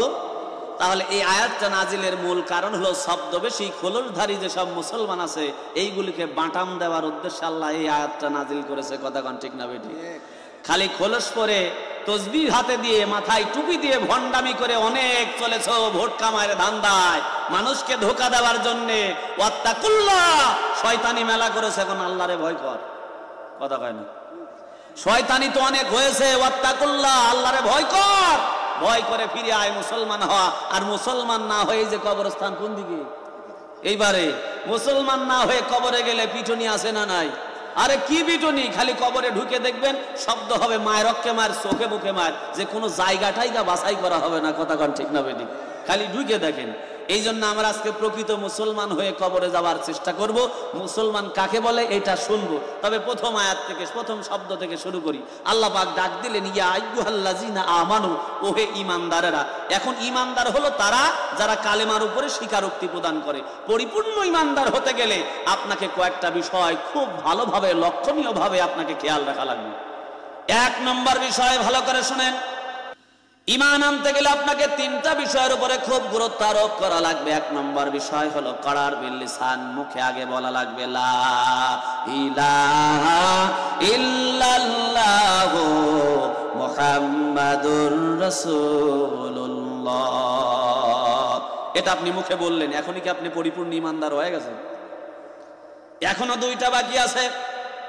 মুখে অনেক মানুষই বলে, আজকে বাংলাদেশে কালেমা পড়ে ভিক্ষা করা হয়, কালেমা পড়া বেতন পায়, কালেমার জিকির করে মানুষে খিচুড়ি খায়। কথা কন ঠিক না ঠিক? কালেমা বিভিন্ন জায়গায় চলে গেছে। তবে কালেমাটা যদি কেউ বুঝে অন্তরের সঙ্গে লাগাতো, আল্লাহর কসম বাংলার কোন রাম, বাংলার কোন বাম আপনাকে চোখ রাঙাতে পারতো না। কথা বলেন ঠিক কিনা? কালেমাটা আমরা বুঝি না। কালেমা দুনিয়ার জমিনে জিকির শুধু বানায় নিয়েছি, ভিক্ষার বোল বানায় নিয়েছি। এই জন্য কালেমার আসল তত্ত্ব না বোঝার কারণে এই জাতির উপরে গজব চেপে বসেছে। কালেমাটা যদি বুঝে অন্তরের সঙ্গে লাগাতাম, কেউ ধমক দিয়ে আপনার আমার ঈমান হরণ করতে পারতো না। কথা বলেন ঠিক কিনা? এই জন্য কবি নজরুল বলছেন, কালেমা শাহাদাতে আছে খোদার জ্যোতি, কালেমা শাহাদাতে ঝিনুকের মাঝে লুকিয়ে থাকে যেমন মতি, কালেমা শাহাদাতে আছে খোদার জ্যোতি, কালেমা শাহাদাতে। সিল্লা বলেন মারহাবা। কবি নজরুল ক্লাস 8 পাস করার পরে কালেমাটা তার বুঝে আসলো। আমরা কামেল পাস করে, দাওরা হাদিস কমপ্লিট করে, এমএসসি বিএসসি পাস করার পরেও কালেমাটা বুঝতে পারলাম না। কবি নজরুল কি বোঝাতে চাইলেন ভালো করে একটু লক্ষ্য করুন। কবি নজরুল বোঝাতে চাইলেন, বাংলার ঘুমন্ত মানুষেরা শুনো, আমি নজরুল কালেমা নিয়ে রিসার্চ করার পরে আমি বুঝতে পারলাম কালেমা দুনিয়ার জমিনে এমন একটা বড় সম্পদ, কেউ যদি বুঝে তার অন্তরের সঙ্গে লাগাতে পারে, সে বড় ধনী হয়ে যাবে, তার বড় দাম হবে, তার মর্যাদা আল্লাহর কাছে বেড়ে যাবে। দুনিয়ার জমিনে নজরুল এই জন্য বোঝাতে চাইলেন, কেউ যদি দুনিয়ার জমিনে কালেমাটা এমনি করে কলিজার সঙ্গে লাগায়, ঝিনুক যেমন মুক্তার কদর বোঝে মুক্তাটাকে আঁকড়ায় ধরে, সমুদ্রের তরঙ্গমালায় বড় বড় ঢেউ এসে যখন ঝিনুকটাকে আঘাত করতে থাকে, ঝিনুক কিন্তু তার মুক্তা ছেড়ে দেয় না। কথা কয় না? ছেড়ে দেয়? মুক্তা ছেড়ে দিয়ে কি ঝিনুক পালায় নাকি? ঝিনুক আরো তার মুক্তাটাকে তার কলিজার সঙ্গে লাগায়। এই জন্য মুক্তার দাম বেশি না কম? এই জন্য কবি নজরুল বলছেন, ঝিনুক যেমন সাগরের উত্তাল তরঙ্গমালায় বড় বড় ঢেউ থেকে তার মুক্তাটাকে দুনিয়ার জমিনে সেভ করে বাঁচায় রাখে, তোমরা যদি বিভিন্ন ধরনের বিভিন্ন শক্তি থেকে, তাগুতি শক্তি থেকে তোমাদের কালেমাটাকে তোমাদের অন্তরের সঙ্গে লাগায় সেভ করে রাখতে পারো, ওই কালেমা যখন পথ ধরেছো, এই কালেমার পথ ধরে শেষ সীমা পর্যন্ত পৌঁছাতে পারলেই তার জন্যই আল্লাহর ঘোষণা, কানাত লাহুম জান্নাতুল ফিরদাউসে নুজুলা। জোরে বলেন সুবহানাল্লাহ। আপনি আন্তাজেই খালি কালেমা পড়ে বসে থাকলে কি জান্নাত পাওয়া যাবে? কালেমাকে বুঝেন। তাহলে প্রথম নম্বর শর্ত হলো মুখে কালেমা পাঠ করা। দ্বিতীয় নম্বর শর্ত হলো দুনিয়ার জমিনে ডাক দিয়ে বলা হচ্ছে করার বিল লিসান তাসদিক বিল জিনা, কালেমার যে কথাগুলি আছে আপনার অন্তর দিয়ে সেই কথাগুলি বিশ্বাস করা লাগবে। কথাগুলি কি বললেন আপনি? লা ইলাহা ইল্লাল্লাহ, কেউ না একমাত্র আল্লাহ ছাড়া, আমার বিধানদাতা, আমার আইনদাতা, আমার রিজিক দাতা, আমার হায়াতের মালিক, আমার মৌতের মালিক, আমার জিন্দেগির সকল একচ্ছত্র মালিক হলেন আমার আল্লাহ। ওই আল্লাহর সামনে আমার ধরা আছে, ওই আল্লাহর সামনে আমার জবাবদিহিতা আছে, ওই আল্লাহর সামনে কিয়ামতের ময়দানে আমাকে দাঁড়াতে হবে, কথা বলেন ঠিক কিনা? আমরা মারা যাব, এটা কি অবাস্তব কিছু? এটা সঠিক, আমরা মারা যাবো এটা কি সঠিক নয়? দুনিয়ার জমিনে প্রত্যেকটা ব্যক্তি মারা যাবে, কথা বলেন ঠিক না ঠিক? এই জন্য আমরা আল্লাহর কাছে জবাবদিহি করা লাগবে। এই বিশ্বাসটার নামও হলো ঈমান, কথা বলেন ঠিক না ঠিক? তাহলে আমাদের জাগতিক সকল কিছুর একত্রিত মালিক হলেন আল্লাহ, এটা অন্তর দিয়ে বিশ্বাস করা যে আল্লাহই বাঁচাতে পারে, আল্লাহই মারতে পারে, এটা কি আপনাদের বিশ্বাস হয়? কথা কয় না, বিশ্বাস হয়? ভালো করে লক্ষ্য করুন, আমার আম্মা জানের আলোচনা ভালো করে শুনুন। হযরত ইব্রাহিম আলাইহিস সালামের স্ত্রী আম্মা জান হাজরা আলাইহিস সালাম, ইব্রাহিম আলাইহিস সালামের দীর্ঘ 80 বছর পর্যন্ত আল্লাহ রাব্বুল আলামিন কোনো সন্তান দেন নাই। যখন সন্তান দিলেন না, আল্লাহর কাছে চাইলেন রব্বি হাবলি মিনাস সলিহিন। কার কাছে চাইলেন? আল্লাহর কাছে চাইলেন রব্বি হাবলি মিনাস সলিহিন। আর আমার বাংলার দেশের মানুষগুলি গরু নিয়া, ছাগল নিয়া, মহিষ নিয়া বাবার দরবারে মাজারের কাছে গিয়ে বলে, বাবা ছাগল নিয়ে আসছি, একটা বেটা দে। তোর কপালে ঝাঁটার বাড়ি, কথা কোন ঠিক না ঠিক? বেটা দেওয়ার মালিক কে? জাতির পিতা ইব্রাহিম আলাইহিস সালাম চাইলেন আল্লাহর কাছে। কার কাছে? রব্বি হাবলি মিনাস সলিহিন, আল্লাহ একটা নেককার সন্তান দাও। আল্লাহ সুসংবাদ শোনালেন, গোলামিন হালিম। আল্লাহ সন্তান দিলেন 80 বছর প্লাস বয়সের পরে। ভালো করে লক্ষ্য করুন, যে জিনিসটা বোঝাতেছিলাম, আপনি যে কথাগুলি বলেছেন আল্লাহ আমাকে বাঁচাতে পারে, আল্লাহ সাহায্য করবে, আল্লাহ মারবে, এই বিশ্বাসটা আপনার ভিতরে থাকলে আপনি দ্বিতীয় নম্বর কালেমার ধাপে আপনি উন্নত হতে পেরেছেন। দ্বিতীয় নম্বরটা হলো তাসদিক বিল জিনা, অন্তর দিয়ে বিশ্বাস করা। আম্মা জান হাজরা আলাইহিস সালামকে, ইব্রাহিম আলাইহিস সালামকে একটা সন্তান আল্লাহ রাব্বুল আলামিন দান করলেন। চুমু খান, কপালে ঠেকান, আদর করেন, যত্ন করেন, কিন্তু আল্লাহ রাব্বুল আলামিন ফয়সালা করে দিলেন, ইব্রাহিম বেশি আদর করা যাবে না। এখন আমার নির্দিষ্ট ফয়সালা হলো এই বাচ্চাটার হাজরাকে সহ ওই মক্কার অদূর প্রান্তরে যেখানে কোনো মানুষ বসবাস করে না, সাফা এবং মারওয়ার মাঝখানে এই হাজেরা এবং শিশু ইসমাইলকে ওই জায়গায় রেখে আসা লাগবে। দুনিয়ার জমিনে স্ত্রীকে ডাক দিয়ে বললেন, স্ত্রী গাট্টি গুট্টি গোছাও যাওয়া লাগবে। স্ত্রী দুনিয়ার জমিনে হযরত ইব্রাহিম আলাইহিস সালামের কথা মতো তার সমস্ত মাল সামানা, কিছু পানীয়, কিছু সামান্য খেজুর আর কিছু খাবার নিয়ে ওই সাফার মারওয়ার মাঝামাঝি জায়গায় চলে গেলেন। আম্মা জান হযরতে হাজরা আলাইহিস সালাম দুনিয়ার জমিনে তাকে রেখে আসতেছেন। এইটা যদি আমাদের মায়েরা হতো তাহলে বিপদ ছিল কি ছিল না? কথা কয় না। আপনি খালি বাড়ি থেকে বলবেন এই সন্তর বাপের বাড়ি যাওয়া লাগবে, তাড়াতাড়ি রেডি হওয়ার সময় তাড়াতাড়ি হবে হয়তোবা, হওয়ার পরে আপনি বাপের বাড়ি নিয়ে বলতেছেন আমি আর যতদিন না আসি তোর এই বাড়ি থেকে আর যাওয়া যাবে না, ছাড়িয়ে দেবে আপনারে? কথা কয় না, ছাড়িয়ে দেবে। প্রথম নম্বর প্রশ্ন করবে, আমারে কি জন্য রাখে যাচ্ছ সেইটাকে কও, কথা কয় না। 2 নম্বর প্রশ্ন, কেন তুমি রাখে যাচ্ছ, এখন মনে হয় আমাকে আর ভালো লাগে না। 3 নম্বর প্রশ্ন করবে, ও বুঝেছি যে রাতে রাতে মোবাইলে কথা বলো, মনে হয় আর একটা জুটছে। 4 নম্বর কথা বলে বুঝতে পেরেছি তোমার দুনিয়ার জমিনে নেকি করার ভূত আবার ঘাড়ে চড়েছে, কথা কোন ঠিক কিনা?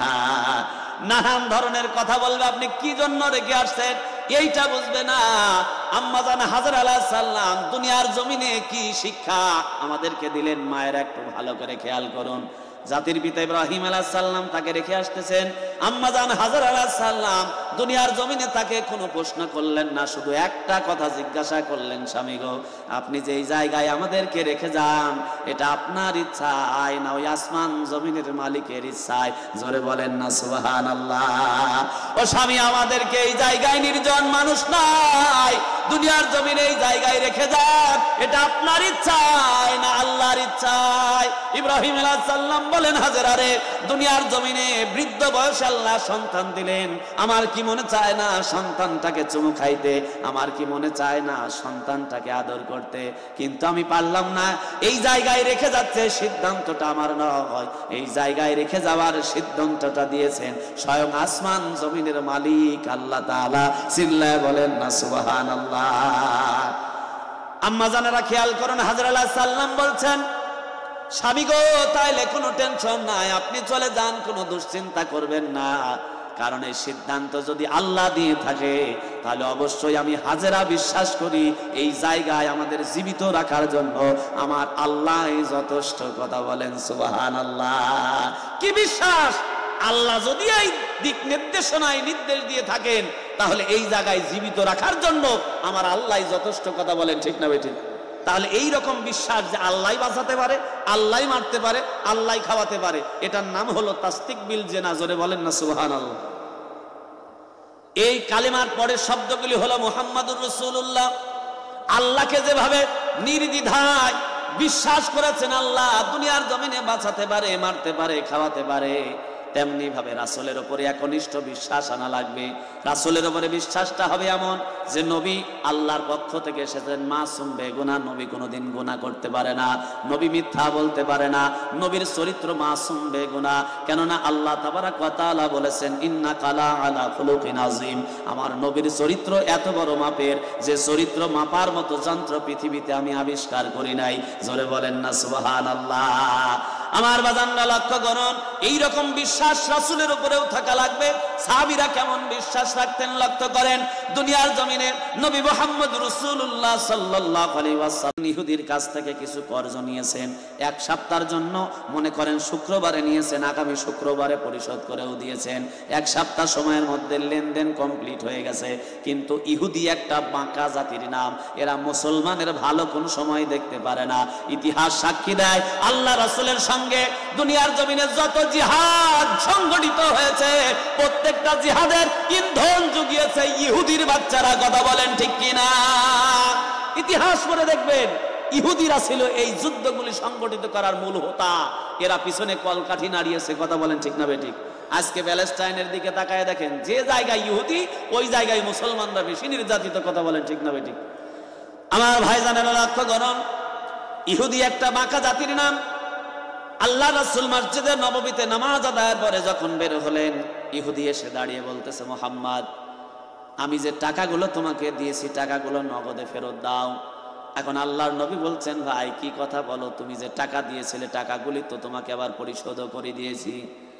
আল্লাহ রাসূলকে ডাক দিয়ে বলতেছে, না তা হবে না, এখন টাকাগুলি আমার সামনে নগদে না দিলে আমি চিল্লা ফাল্লা করবো। জোরে জোরে কথা বলতে লাগলেন। মসজিদের থেকে নববী থেকে নেমে আসতেছেন কিছু সাহাবী, তার মধ্যে হযরত ওমর রাদিয়াল্লাহু তাআলা আনহু। মিজাজ গরম না নরম? দূর থেকে লক্ষ্য করে দেখেন একজন ইহুদি আল্লাহ রাসূলের জবানের উপরে জবান তুলে কথা বলছে। তরবারিটা তৎক্ষণাৎ সেই জায়গা থেকে কোষমুক্ত করে দিলেন। তরবারি কাছে নিয়ে আসলেন, আল্লাহ রাসূলের সামনে দাঁড়ালেন, তরবারি একবার ঢোকান আর আরেকবার বের করেন, আর ডাক দিয়ে বলেন, নবী গো, এই ইহুদির বাচ্চার এত বড় সাহস, আপনার জবানের উপরে জবান তুলে কথা বলে, এক্ষুনি অর্ডার দিয়ে দেন বডি থেকে কল্লাটা আলাদা করে দেই। জোরে কোন আল্লাহু আকবার। আল্লাহ নবী ডাক দিয়ে বললেন, উমর এজলিস, বসে যাও, মাথা গরম করো না। কারণ কোনো কিছু না জেনে শুনে সিদ্ধান্ত নেওয়া এটা ইমানদারের কাজ। যে বলে আইরে বোঝাশোনা নাই রে, এদিক সেদিক যাই রে, এইটা করবে বেঈমান ধরনের লোক, যাদের বিশ্বাস নাই। ইমানদার কখনো না জেনে না বুঝে কোনো সিদ্ধান্ত নিতে পারে। হযরত ওমর ডাক দিয়ে বললেন, তাহলে কি হয়েছে ইয়া রাসূলুল্লাহ বলেন। আল্লাহ রাসূল বলছেন, ইহুদির কাছ থেকে কিছু কর্জ নিয়েছিলাম, আবার যথাসময়ে ফেরতও দিয়ে দিয়েছি। এখন ইহুদি বলতেছে টাকাগুলি নাকি আমি দেই নাই। সবার আগে ওমর হাত তুললেন, সাহাবীরা তুললেন, এক বাক্যে ডাক দিয়ে বলছেন, নবী গো, আমরা সাক্ষী দিচ্ছি আপনি ইহুদির টাকাগুলো দিয়ে দিয়েছেন। জোরে বলি সুবহানাল্লাহ। আল্লাহ রাসূল ডাক দিয়ে বলেন, সাহাবীরা রে, তা কি করে হয়? আমি যখন টাকা নেই তখনও তো তোমরা ছিলে না, আবার টাকা যখন পরিশোধ করে দেই তখনও তো তোমরা ছিলে না। তাহলে কোন বিশ্বাসের বলে বলতেছ আমি ইহুদির টাকা দিয়ে দিয়েছি? কথায় লজিক আছে না নাই? আমি যখন টাকাটা গ্রহণ করি তখন তো তোমরা ছিলে না, আবার টাকাটা পরিশোধ যখন করে দেই তখনও তো তোমরা ছিলে না। তাহলে কোন বিশ্বাসের বলে বলতেছ আমি টাকা দিয়ে দিয়েছি? সাহাবীরা চোখের পানি ছেড়ে দিয়ে কান্দে, ডাক দিয়ে বলি, ইয়া রাসূলুল্লাহ, ইয়া হাবিবাল্লাহ, দুনিয়ার জমিনে যখন আমরা বড় বড় দেবদেবীর পূজা করতাম, কেউ বা লাত, কেউ বা মানাত, কেউ বা দুর্গা, কেউ বা সরস্বতী, বড় বড় দেবদেবীর পূজা যখন করতাম, আপনি এসে ডাক দিয়ে বলেছেন,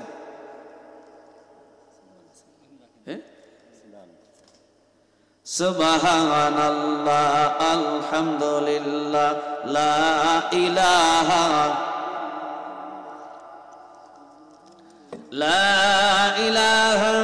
ইল্লাল্লাহু মুহাম্মাদুর রাসূলুল্লাহ। এই আয়াতে কারিমার মধ্যে 4টা বিষয় আছে। কয়টা? আমি আগেই বলেছি, 1 নম্বর ঈমান, 2 নম্বর হলো আল্লাহর ভয়, 3 নম্বর মৃত্যু, যেহেতু কবরস্থানের মাহফিল। এই কয়টা জিনিসই তৎপরভাবে জড়িত। 4 নম্বর হলো মুসলমান, মুসলমান হয়ে আমার কবরে যাইতে হবে। এখন এই 4টা বিষয়ের 1 নম্বর চলতেছে ঈমান। 1 নম্বর কি? ঈমান। ঈমান যদি পরিশোধিত না হয়, ওই ঈমান নিয়ে কবরে গেলে মায়ের ছাড়া কিছুই জুটবে না। কথা কোন ঠিক না বেঠিক? সেই ঈমান পরিশোধিত করতে হলে 3টা বিষয় দরকার। 1 নম্বর করার বিল লিসান, মুখের কালেমাটা পরিশোধিত হওয়া দরকার। 2 নম্বর অন্তরের বিশ্বাসটাও একেবারে নির্ভেজাল হওয়া দরকার। কথা বলেন ঠিক না বেঠিক? সেটাই আপনাদের বোঝাচ্ছিলাম। 2 নম্বরের তাসদিক বিল জিনা বোঝাচ্ছিলাম, অন্তরের বিশ্বাস আল্লাহর উপরে আর রাসূলের উপরে। নবী মুহাম্মদুর রাসূলুল্লাহকে সাহাবীরা ডাক দিয়ে বলছেন, নবী গো, আমরা যখন ঈমান আনার পূর্বে বিভিন্ন দেবদেবীর পূজা করতাম, আপনি বলেছেন আনি'বুদুল্লাহ, আল্লাহ ছাড়া অন্য কারো ইবাদত করলে হবে না। এই জন্য দুনিয়ার জমিনে আল্লাহর ইবাদত করা লাগবে। ওই আল্লাহকে তো চর্মচক্ষে কোনোদিন দেখি নাই, আপনার মুখের কথাই বিশ্বাস করেছি। জোরে বলি সুবহানাল্লাহ। সাহাবীরা বলছেন, নবী গো, আপনি দাওয়াত দিয়েছেন আল্লাহর ইবাদত করা লাগবে, এখন আল্লাহকে তো চোখে কোনোদিন দেখি নাই, আপনারা দেখছেন? কথা কয় না। আল্লাহকে তো চোখে কোনোদিন দেখি নাই, আপনি মুখ দিয়ে বলেছেন, সেই নবী কি আপনি না? বলে হ্যাঁ। আপনি বলেছেন দুনিয়ার জমিনে এই দেবদেবীর পূজা করেই গেলে জাহান্নামে যাওয়া লাগবে, জাহান্নাম তো চোখে দেখি নাই, আপনি বলেছেন, বিশ্বাস করেছি। আপনি বলেছেন দেবদেবীর পূজা বাদ দিয়ে আল্লাহর ইবাদত করলে জান্নাত নামে একটা জায়গা দেওয়া হবে, যার তলদেশ দিয়ে শরবতের নহর প্রবাহিত হয়। ওই জান্নাত তো কোনোদিন দেখি নাই, আপনার মুখের কথাই বিশ্বাস করেছি। জোরে কোন সুবহানাল্লাহ। ও নবী, আপনি বলেছেন আসমান থেকে জমিন পর্যন্ত আল্লাহর এই সার্বভৌমত্ব পরিচালিত করার জন্য হাজার হাজার বিলিয়ন ট্রিলিয়ন কত ফেরেশতা, এটা আল্লাহ ছাড়া কেউ জানে না। এই ফেরেশতাগুলি তো কখনো দেখি নাই, আপনার মুখের কথাই বিশ্বাস করেছি। যে নবী আল্লাহর কথা বলেছে, যে নবী জান্নাতের কথা বলেছে, যে নবী জাহান্নামের কথা বলেছে, একটা জিনিস আমাদের চোখের সামনে দৃষ্টিমান নয়, দৃশ্যমান নয়, সব গায়েবের বিষয়। না দেখেই আপনি বলেছেন বিদায় বিশ্বাস করেছি। ওই নবী কি আপনি না? কথা হয় না। প্রশ্ন বুঝেন আপনারা? ওই নবী কি আপনি না? আল্লাহ রাসূল বলছেন নিঃসন্দেহে ওই নবী আমি।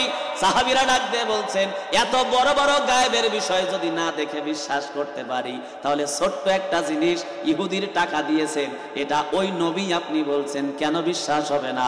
এটা আমাদের ঈমান, এটা আমাদের ঈমান। নিঃসন্দেহে দিয়েছেন, আমাদের নবী মিথ্যা কথা বলতে পারে না। চিল্লায় বলেন না সুবহানাল্লাহ। তাহলে আল্লাহ এবং নবীর উপরে এখন নিশ্চয় ভেজাল মুক্ত বিশ্বাস, যে আল্লাহ বাঁচাতে পারে, আল্লাহ মারতে পারে, এই বিশ্বাস আমাদের আছে তো? যদি আসে, যদি থাকে, এক সকালবেলায় যদি মিছিলে ডাকা হয় চলো ইসরায়েল যাই, তখন দেখা যাবে যে বিশ্বাস কিরকম আছে। না বাবু, এখন তো গম পাইকে গেছে, তারপরে ভুট্টা কাটা লাগবে, এই নানান ধরনের অজুহাত চলে আসবে। কারণ ও জানে যে ওই জায়গায় গেলে আমেরিকান একটা ড্রোন আসে দেবে চাপ, আমার জীবনের ভবলীলাও সঙ্গ হতে পারে। বাবু এর ভিতরে নাই তাকবীর, এই মঞ্চে যা দিছি ওদিক যাওয়ার দরকার নাই। কথা কোন ঠিক না বেঠিক? আমার বাজানরা লক্ষ্য করেন, বিশ্বাস যদি আপনার এরকম থাকে যে আল্লাহ বাঁচাবে, তাহলে আল্লাহ কোনোদিন আপনাকে মারবে না। কথা কয় না। সাহায্য করবেন কে? ভালো করে লক্ষ্য করুন। হযরতে সাদ ইবনে আবি ওয়াক্কাস রাদিয়াল্লাহু তাআলা আনহু আফ্রিকার ভূখণ্ডে কালেমার পতাকা উড্ডীন করার জন্য গিয়েছেন। জঙ্গলের কিনারায় যেতেই সন্ধ্যা যখন ঘনিয়ে এসেছে, হযরতে সাদ ইবনে আবি ওয়াক্কাস দুনিয়ার জমিনে রাসূলের সাহাবীদেরকে ডাক দিয়ে বলছেন, ও রাসূলের সাহাবীরা, সন্ধ্যা তো ঘনিয়ে এসেছে, এই জায়গায় রাত্রিটা আমরা যাপন করব, যার যার তাঁবুটা তোমরা গাড়ো। হযরতে সাদ ইবনে আবি ওয়াক্কাস তার এই কথা শুনে সাহাবীরা তাঁবু গাড়তে লাগলেন। তবে একটা কথা বললেন, ও আমাদের সেনাপতি শোনো, এইটা তো গহীন জঙ্গল, আমরা যখন রাত্রিবেলা এই জায়গায় তাঁবু গাড়বো, তাঁবু গাড়ার পরে এই জঙ্গলের ভিতর থেকে হিংস্র প্রাণী, বাঘ, ভাল্লুকগুলো এসে আমাদের এই তাঁবুর উপরে আক্রমণ করতে পারে। দুনিয়ার জমিনে এই বিশ্বাস দুনিয়ার জমিনে তারা করতে লাগলো। হযরতে সাদ ইবনে আবি ওয়াক্কাস বললেন, ও রাসূলের সাহাবীরা, তোমরা যে এই আফ্রিকার ভূখণ্ডে এসেছো পিকনিক করার জন্য না কি করার জন্য? কথা কয় না। পিকনিক করার জন্য না দিন প্রচার করার জন্য? আল্লাহ রাসূলের সাহাবীরা ডাকতে বললেন, দিন প্রচার করার জন্য। যদি কাজটা আল্লাহর জন্য হয়, এই কাজের মধ্যে সাহায্য আল্লাহ তাবারক ওয়া তাআলা করবেন। কথা বলেন ঠিক কিনা? ও রাসূলের সাহাবীরা, প্রশ্ন যখন করেছো টেনশন নিও না, একটা উঁচা জায়গা তৈরি করো কাঠের গুঁড়ি দিয়ে, একটা মঞ্চ তৈরি করো। আজকে আপনারা যেমন মঞ্চ তৈরি করেছেন, সাহাবীরা উঁচা একটা জায়গা তৈরি করে দিল। হযরতে সাদ ইবনে আবি ওয়াক্কাস এই উঁচা জায়গার উপরে দাঁড়ায় শাহাদাত আঙ্গুলখানা উঁচু করে দিয়ে জঙ্গলের দিকে তাকায় বললেন, ইয়া আইয়ুহাল হাশারাত নাহনু আসহাব রাসূলুল্লাহ সাল্লাল্লাহু আলাইহি ওয়াসাল্লাম। ও বন জঙ্গলের হিংস্র প্রাণীরা, আমরা আল্লাহ রাসূলের সাহাবী, এই আফ্রিকার ভূখণ্ডে কালেমার পতাকা উড্ডীন করার জন্য এসেছি। অতএব এই জায়গায় যেহেতু আমরা দিন প্রচার করার জন্য এসেছি, আমরা এই জায়গায় রাত্রিটা যাপন করব। যত হিংস্র প্রাণীগুলি আছো এই জায়গা ছেড়ে দিয়ে অন্যত্র চলে যাও। লক্ষ্য করে দেখা গেল হযরতে সাদ ইবনে আবি ওয়াক্কাসের এই ভাষণ শুনে আশেপাশের মানুষগুলো বলা বলি করতেছিল, কিরে বন জঙ্গলের প্রাণীরা আবার মানুষের কথা শুনে? এটা তো বলারই কথা। কথা বলেন ঠিক না বেঠিক? কিন্তু আশ্চর্যজনক বিষয় হলো সত্য, ইতিহাস সাক্ষী দেয়, আল্লাহর উপরে ভরসা করে হযরতে সাদ ইবনে আবি ওয়াক্কাস এই বন জঙ্গলের দিকে যে ভাষণ দিয়েছিলেন, এই ভাষণ শোনার পরেই বাঘের কাতারে বাঘ, সাপের কাতারে সাপ, যার যার বাচ্চার টিমগুলো নিয়ে এই এরিয়া ছেড়ে গহীন জঙ্গলের দিকে রওনা দিয়েছে। জোরে বলেন আল্লাহু আকবার। কথাটা এই জায়গাতেই শেষ নয়।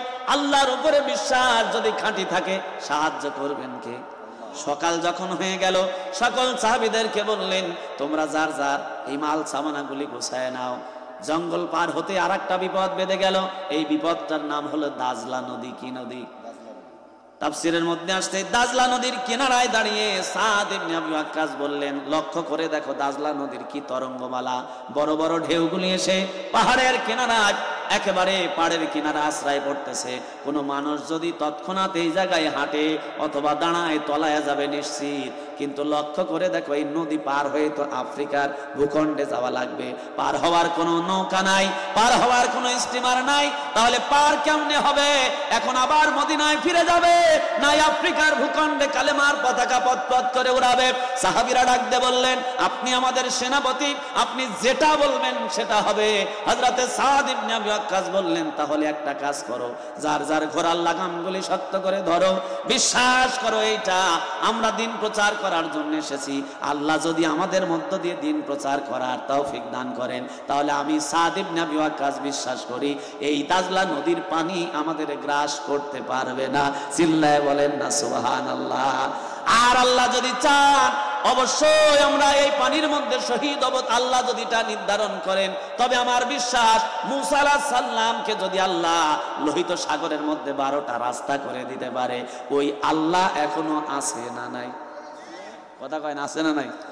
হযরতে সাদ ইবনে আবি ওয়াক্কাস বলছেন, মুসা আলাইহিস সালামকে আল্লাহ যদি 12টা রাস্তা করে দিতে পারে লোহিত সাগরের উপরে, তাহলে আল্লাহ কি এই পানির উপরে এই স্তরটাকে শক্ত করে দিতে পারে কি পারে না? জোরে বলেন, পারে কি পারে না? টেনশনের কোনো কারণ নাই। যার যার ঘোড়ার লাগামগুলি শক্ত করে ধরো আর আমার সঙ্গে পড়তে থাকো, আর চক্ষু দুটি বন্ধ করে চাবুক মারতে থাকো। নাস্তাঈনু বিল্লাহি ওয়া নাতাওয়াক্কালু আলাইহি হাসবুনাল্লাহু নি'মাল ওয়াকিল নি'মাল মাওলা ওয়া নি'মান নাসির। ইতিহাস সাক্ষী দেয়, সাহাবীরা আল্লাহর উপরে ভরসা করে উত্তাল তরঙ্গমালা খরস্রোতা নদী দাজলা নদী ঘোড়া দাপড়ায় পার হয়ে গেছে। চিল্লায় বলেন না আল্লাহু আকবার। তাহলে দ্বিতীয় নম্বর, পরিশোধিত কালেমার বিশ্বাস যে আল্লাহ বাঁচাতে পারে। যত বিপদ আসুক, এই বিপদে সাহায্য চাইবেন কার কাছে? ওয়ালা রাব্বিহিম ইয়াতাওয়াক্কালুন। মুমিন যারা হবে একমাত্র বিশ্বাস স্থাপন করবে সেই আল্লাহর উপরে। কথা বলেন ঠিক না বেঠিক? তৃতীয় নম্বর, আমল বিল আরকান। তৃতীয় নম্বর কালেমার ধাপ হলো মুখে যেটা বলেছেন, অন্তর দিয়ে যেটা বিশ্বাস করেছেন, এইটা আমল দিয়ে পরিপূর্ণভাবে প্রমাণ করা লাগবে। এখন আপনি মুখে বলেন লা ইলাহা ইল্লাল্লাহ, নামাজ পড়েন না, আপনার ঈমান আছে? আপনি মুখে বলেন লা ইলাহা ইল্লাল্লাহ, রমজান মাসে রোজা করেন না, আপনার ঈমান আছে? আপনি মুখে বলেন লা ইলাহা ইল্লাল্লাহ, জালসার মধ্যে 144 দ্বারা জারি করেন, আপনি মুখে বলেন লা ইলাহা ইল্লাল্লাহ, ইসলাম আর ইসলামী লোকগুলি দেখলাম আর গায়ের মধ্যে চুলকানি উঠে যায়, তাহলে কি আপনার ঈমান আছে? আপনি মুখে বলেন লা ইলাহা ইল্লাল্লাহ, আপনি কোরআনের বিধান দুনিয়ার জমিনে কায়েম করতে চান না, আপনার ঈমান নাই। দুনিয়ার জমিনে এই লা ইলাহা ইল্লাল্লাহ বলার পরে আপনার আমল যদি ইসলাম মাফিক না হয় তাহলে বোঝা যাবে ডাল মে কুছ কালা হে। আপনার মুখের কালেমা ঠিক থাকলেও আপনার আমলের কালেমা ঠিক নাই। এই দুনিয়ার জমিনে আপনি যা করে যাচ্ছেন সব ভণ্ডামি আর ধোঁকাবাজি। এইটা হলো আব্দুল্লাহ ইবনে উবাইর চরিত্র। কথা বলেন ঠিক কিনা? আপনার মুখের কালেমার সাথে যদি আপনার আমলের কালেমার মিল না থাকে তাহলে বুঝে নেবেন যে ও নেতার ভিতরে গড় মিল আছে। কথা কোন ঠিক না ভাই? ঠিক। নেতা মুখে বলে একটা আর অন্তরে কাজ করে আর একটা। কথা বলেন ঠিক না ভাই? ঠিক। এ নেতা আসলে ইসলামের উপরে নাই, এ ডুপ্লিকেট মাল। এর আগের উপরকার খোলস যদি ঠিক থাকে, ভিতরের মাল ঠিক নাই। কথা কোন ঠিক না ভাই? ঠিক।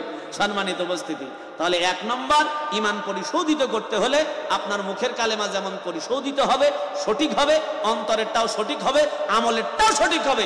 আপনার আমলের মধ্য দিয়ে ফুটে উঠবে, মানুষ বলবে যে এই ব্যক্তিটা ভালো এবং ঈমানদার। কথা কোন ঠিক না ভাই? ঠিক। আপনার নামাজ পড়ার পরে আপনি পরের আইল ঠেলেন, আপনার কালেমা ঠিক হয়েছে। আপনি নামাজ পড়ার পরেও আপনি মিথ্যা কথা বলেন। অনেকেই বলে যে আমার নামাজ কবুল হচ্ছে কিনা এটা তার আমি জানি না, এটা আল্লাহ ছাড়া কেউ জানে না। কেডা কইছে আপনার? আপনি নামাজ পড়ার পরে যদি আল্লাহ পাক বলছেন ইন্না সলাতা তানহা আনিল ফাহশাই ওয়াল মুনকার, নিশ্চয়ই নামাজ তোমাকে খারাপ কাজ থেকে, ফাহেসা কাজ থেকে দূরে রাখবে। আপনার নামাজ যদি আপনার মিথ্যা কথা না ছাড়াতে পারে, আপনার নামাজ যদি আপনাকে জমির আইল ঠেলা ছাড়াতে না পারে, তাহলে বুঝে নেবেন সাল্লু কামা রাআইতুমুনি উসাল্লি। আল্লাহ রাসূল যে নামাজ পড়েছেন ওই নামাজ আপনার হয় নাই। কথা কোন ঠিক না ভাই? ঠিক। আপনার নামাজ যদি কবুল হতো তাহলে অবশ্যই খারাপ থেকে আপনাকে ফিরায় রাখতো। এর মানে হলো এই নামাজ আপনি ঠিকই পড়তেছেন, কিন্তু এই নামাজ আল্লাহর দরবারে কবুল হচ্ছে না বিধায় আপনার পরিবর্তন হচ্ছে না। কথা বলেন ঠিক না ভাই? ঠিক। অনেকেই হজ করে আসে, বলে আমার হজ কবুল হয়েছে কিনা এটা আল্লাহ ছাড়া তো কেউ জানে। কেডা বলছে আপনারে? আপনার হজ করে আসার পরে আপনি যদি কাঁচা মারি আম গাছে ওঠেন তাহলে বোঝা যাবে আপনার হজ ওই আম গাছ পর্যন্তই গেছে। আর আপনি হজ করে আসার পরে যদি লোকজনে বলে এই মানুষটার এত পরিবর্তন হলো, রাস্তাঘাটে নিজ দিকে ছাড়া তাকে না, এক ওয়াক্ত নামাজ কাজা করে না, সত্য ছাড়া বলে না, হালাল ছাড়া খায় না, তাহলে বুঝবেন আল্লাহ আপনার হজ কবুল করছে। দ্বিতীয় নম্বর, তওবা করার পরেও বোঝা যাবে যে আমার তওবা কবুল হয়েছে কি হয় নাই। আপনি যে বিষয়ে তওবা করেছেন মৃত্যুর আগ পর্যন্ত যদি ওই কাজ আর আপনার দ্বারা না হয় তাহলে বুঝবেন আপনার তওবা কবুল হয়েছে। এখন আপনি তওবা করলেন সকালবেলা, দুপুরবেলা আবার একই কাম করলেন, আবার তওবা করলেন আসরের নামাজের সময়, মাগরিবের সময় একই কাজ করলেন, তাহলে কি আপনার তওবা কবুল হয়েছে বোঝা যায়? সম্মানিত উপস্থিতি, এই জন্য আমরা আমাদের মুখের কথা, অন্তরের কথা আর আমলের কথা এটা পরিপূর্ণ যদি সঠিক হয় তাহলে আমরা পরিপূর্ণ ঈমানদার হতে পারবো। কথা বলেন ঠিক না বেঠিক? তাহলে এই আয়াতের প্রথম অংশ ইয়া আইয়ুহাল্লাযিনা আমানু, ঈমানদার হবে তারা যাদের মধ্যে 3টা গুণাবলী সঠিকভাবে থাকবে, তারা হলো পরিপূর্ণ ঈমানদার। কথা বলেন ঠিক না বেঠিক? এরপরে শব্দটা হলো ওয়াত্তাকুল্লাহ, কারে ভয় করো? জোরে কান, কারে ভয় করো? আল্লাহরে ভয় করো। এখন ভয় করার তো অনেক রকমের আছে, ভয় অনেক রকমের। এখন এই জায়গায় যদি একটা সাপ ছেড়ে দেওয়া হয়, এই জনগণ আমি যতই জিকির ধরায় দিই আর যতই বলি থামেন থামেন, কি ঠেকাতে পারবো? এই একটা দৌড় দেবে উত্তর দিক আর একটা দৌড় দেবে দক্ষিণ দিক। এই যে আতঙ্ক, এই যে ভয় সংসার ভিতরে হয়, এর চাইতে বড় বড় বিষধর সাপ জাহান্নামে কবরে আমাদের জন্য অপেক্ষা করতেছে। কথা বলেন ঠিক না ঠিক? ওই আল্লাহর আযাবের সম্মুখীন হওয়া লাগবে, আল্লাহর সামনে ধরা খাইতে হবে। এইটা কি আপনাদের বিশ্বাস হয় না? আল্লাহ সূরা আদিয়াতের শেষ অংশে বলছেন আফালা ইয়ালামু ইযা বুসিরা মা ফিল কুবুর ওয়া হুসিলা মা ফিস সুদুর ইন্না রাব্বাহুম বিহিম ইয়াউমা ইযিল লাখাবির। আছে না নাই? যারা পড়া জানেন এর বাংলা অর্থ, আল্লাহ পাক বলছেন মানুষের মৃত্যুর পরে তখন যখন তার কবরের জগৎটা আসবে আলমে বারজাখ, এই আলমে বারজাখের জগতে যখন সে চলে যাবে, এই আলমে বারজাখের জগতে যাওয়ার সঙ্গে সঙ্গে আল্লাহ রাব্বুল আলামিন ফেরেশতাদেরকে ডাক দিয়ে বলবেন, ফেরেশতারা দুনিয়ার জমিনে তার যে সময় আমি আল্লাহ রাব্বুল আলামিন দিয়েছিলাম এই সময় সম্পর্কে তাদেরকে জিজ্ঞাসিত করা লাগবে। কবরে ফেরেশতারা এসে বলবে আফালা ইয়ালামু ইযা বুসিরা মা ফিল কুবুর, উঠায় যখন তাদেরকে বসানো হবে এরপরে বলা হবে ওয়া হুসিলা মা ফিস সুদুর, দুনিয়াতে যা যা করলে এর হিসাব আজকে দিয়ে যাও। ওই দিন আপনি যদি কলার ঝাঁকানার বলেন আরে আমারে চিনো না, আমি প্রধানমন্ত্রীর ডান হাত, কথা কয় না, আমারে চিনো না, আমি মাঝে মাঝে ডায়লগ দিতাম এরা কারা, কথা কয় না, আমারে চিনো না, আমি সেই মন্ত্রী। ফেরেশতারা ডাক দিয়ে বলবে কবরে কি বলে রে, কলার ঝাঁকে আর বলে আমি অমক মন্ত্রী পিটা, কথা কয় না। এসব পরিচয় চলবে? আপনি যদি বলেন আমি বাংলাদেশের বিশাল বড় একটা ভাইরাল বক্তা, আমার নাম শুনলে হাজার হাজার লোক আসে, ও মুনকার নাকির আমারে চিনো না? মুনকার নাকির বলবে কি রে কি কয়, বক্তা ফিটায় তক্তা বানা। কথা কোন ঠিক কিনা? আপনি যত বড়ই নেতা হন, যত বড়ই হাম হন, দুনিয়ার জমিন থেকে কবরে যাওয়ার পরে কোন পরিচয় কাজে আসবে? পৃথিবীতে লক্ষ্য করে দেখেন, বড় বড় শেঠ, নমরুদ, ফেরাউনের মতো বড় বড় শক্তিধর ক্ষমতাধর ব্যক্তিও কবরে গিয়ে আল্লাহ তাবারাক ওয়া তাআলার ডাকে সাড়া দিয়ে মুখ থুবড়ে পড়েছে। কথা বলেন ঠিক কিনা? আমরা যতই বলি সূরা তাকাসুরের মধ্যে আল্লাহ বলছেন আলহাকুমুত তাকাসুর হাত্তা যুরতুমুল মাকাবির, মানুষগুলির কি হয়ে গেল? এরা একের চাইতে প্রতিপত্তি, আভিজাত্য, অহংকার, টাকা পয়সা, ক্ষমতা, সিয়ার, এইগুলো নিয়ে আমার ব্যতিব্যস্ততায় প্রতিযোগিতায় নেমে গেছে। এরা দুনিয়ার জমিনে এই প্রতিযোগিতা ততক্ষণ থামাবে না হাত্তা যুরতুমুল মাকাবির, কবর যতক্ষণ তাদের সামনে না আসে তাদের এই লিপ্সা, তাদের এই প্রতিযোগিতা থামার নয়। কথা বলেন ঠিক কিনা?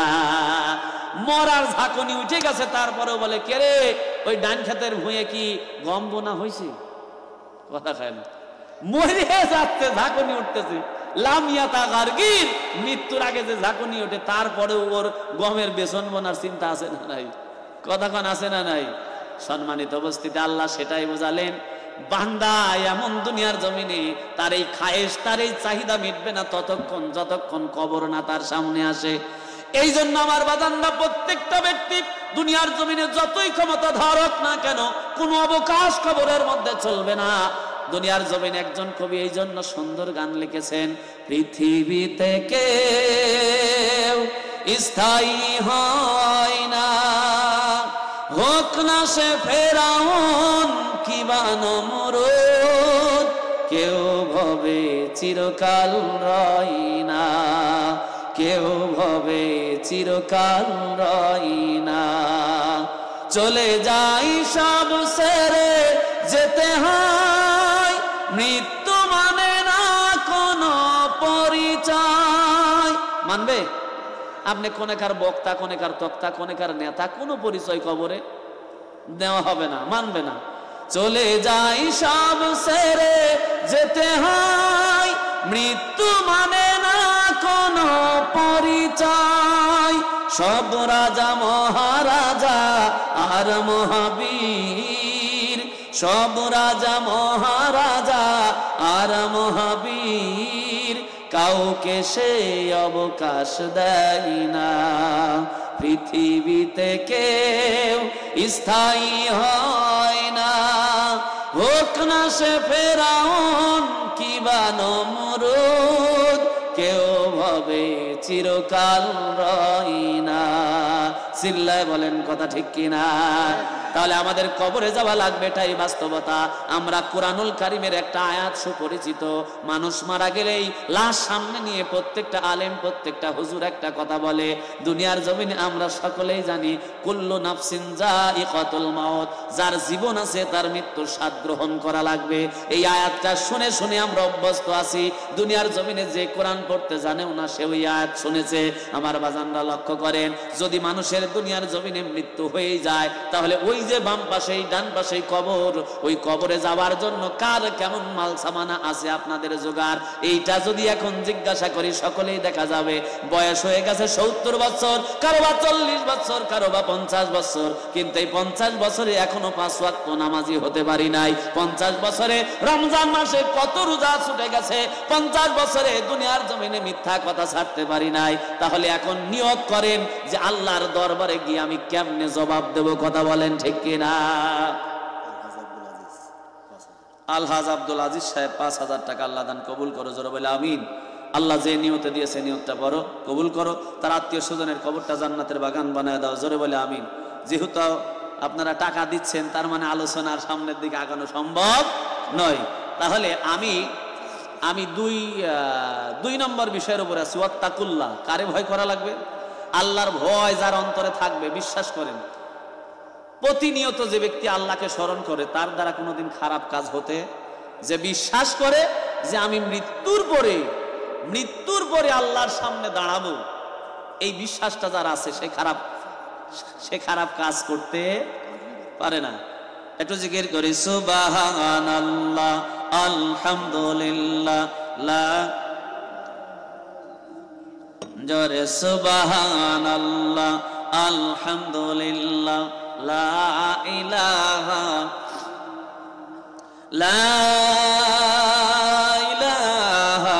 ইল্লাল্লাহু মুহাম্মাদুর রাসূলুল্লাহ সাল্লাল্লাহু। ভালো করে লক্ষ্য করুন আমার ভাই জানেরা, রাত 10টার সময় যদি তুলে দিতেন তাহলে 4টা বিষয়ের আলোচনা সুন্দরভাবে উপস্থাপন করা যেত। তবে রাত 12:30 বেজে যাচ্ছে, সারা রাত ওয়াজ শোনার পরে যদি ফজর নামাজ কাজা করেন এই ওয়াজের 1 পয়সারও দাম হবে না। কথা কোন ঠিক কিনা? এই জন্য রাত দীর্ঘায়িত করা যাবে না, আর একটু 1 ঘন্টা আগে তুললে বেটার হতো। কথা কোন ঠিক না বেঠিক? তাহলে আমরা 2 নম্বরে আছি ওয়াত্তাকুল্লাহ, আমরা কারে ভয় করব? এখন ভয়ের তো রকম আছে, আমি এইটা বোঝাতেছিলাম। আল্লাহ আবার বলছেন ভয় কেমনে করবে? শুধুমাত্র জিকিরে ভয়, আল্লাহকে ভয় করি, আল্লাহকে ভয় করি, আল্লাহকে ভয় করি, আল্লাহকে ভয় করি, এরকম ভয় নাকি? আল্লাহ শিখায় দিচ্ছেন হাক্কা তুকাতিহি, ভয় করার মতো যথাযথ ভয় তোমার করা লাগবে। এখন এক ব্যক্তি দুনিয়ার জমিনে তেলের ব্যবসা করে, সয়াবিন তেলের সঙ্গে পাম অয়েল মিশাইছে, ও জিকির ঠিকই করে আল্লাহকে ভয় করি, আল্লাহকে ভয় করি, আল্লাহকে ভয় করি। এখন ভাই সয়াবিন তেল কিনতে গেছে, ওই একই সয়াবিন পাম অয়েল সহ মিশানো 1 কন্টেনারে, আবার আর 1 কন্টেনারে ওই একই সয়াবিন 2 কন্টেনারে ভাগ করছে। করার পরে দোকানদারকে এই খরিদ্দার আমার ভাই গিয়ে বলতেছে, ভাই আসল কোনটার পাম অয়েল মেশানো কোনটা? বলতেছে এই টিনেরটাই পাম অয়েল নাই, এই টিনেরটাই পাম অয়েল আছে, এইটার দাম হলো 150 টাকা, এইটার দাম হলো 120 টাকা। একই তেল কিন্তু খালি কন্টেনার আলাদা। কথা কয় না? কিন্তু জিকির ঠিক আছে, আল্লাহরে ভয় করি, আল্লাহরে ভয় করি। আসলে বাটপার কি আল্লাহরে ভয় করে নাকি? আবার চাউলের ব্যবসা, 1 মণ চাউলের মধ্যে 10 পাথর মেশা, আয়ো জিকির করে আল্লাহরে ভয় করি, আল্লাহরে ভয় করি। দুনিয়ার জমিনে আল্লাহরে সঠিকভাবে যদি ভয় করে, তাহলে কোনো ব্যক্তি ব্যবসা করার ক্ষেত্রে হোক, দাড়ির মিটারের পয়েন্ট যেন 1 পয়েন্ট কম না হয়। ও চিন্তা করবে এই 1 পয়েন্ট কম দেওয়ার কারণে কিয়ামতের দিন ইলাহির আদালতে আমাকে আসামির কাঠ গড়ায় দাঁড়াতে হবে। চিল্লায় বলেন কথা ঠিক কিনা? আমার বাদানরা লক্ষ্য করেন, ভয় কাকে বলে? ওমর ইবনুল খাত্তাব রাদিয়াল্লাহু তাআলা আনহু, তার খাসিয়ত ছিল রাত্রিবেলা জনগণের সামনে যেতেন। কোন জনগণ না খেয়ে আছে, কে কেমন দুঃখ দুর্দশার মধ্যে আছে। আমার রাষ্ট্রের মধ্যে কোন ব্যক্তি যদি না খেয়ে মারা যায়, আমি ওমর কিয়ামতের দিন আল্লাহর আসামির কাঠ গড়ায় দাঁড়ায় যাব। এই জন্য ওমর রাত্রিবেলা বের হতেন, পিছনে থাকতো মনে হয় 300 হুন্ডা, সামনে 400 হুন্ডা। কথা কয় না? কিন্তু আমাদের নেতাদের দেখবেন, ও খালি ওয়ার্ড কমিশনার হলে ওর পিছনে 100, সামনে 300। ওয়ার্ড কমিশনার কোনটা এটা খুঁজে পাওয়া যায় না। কথা কোন ঠিক না ঠিক? কিন্তু আরদ জাহানের খলিফা হযরত ওমর ইবনুল খাত্তাব রাদিয়াল্লাহু তাআলা আনহু রাত্রিবেলা বের হতেন, কোনো সহযোগী নাই, কোনো সাথী নাই। রাত্রিবেলা মানুষের দাঁড়ে দাঁড়ে পৌঁছাতেন। মদিনা থেকে অনেক দূরবর্তী 1000 কিলোমিটার ফাঁকে চলে গেছেন, রাত্রি গভীর হয়ে গেছে।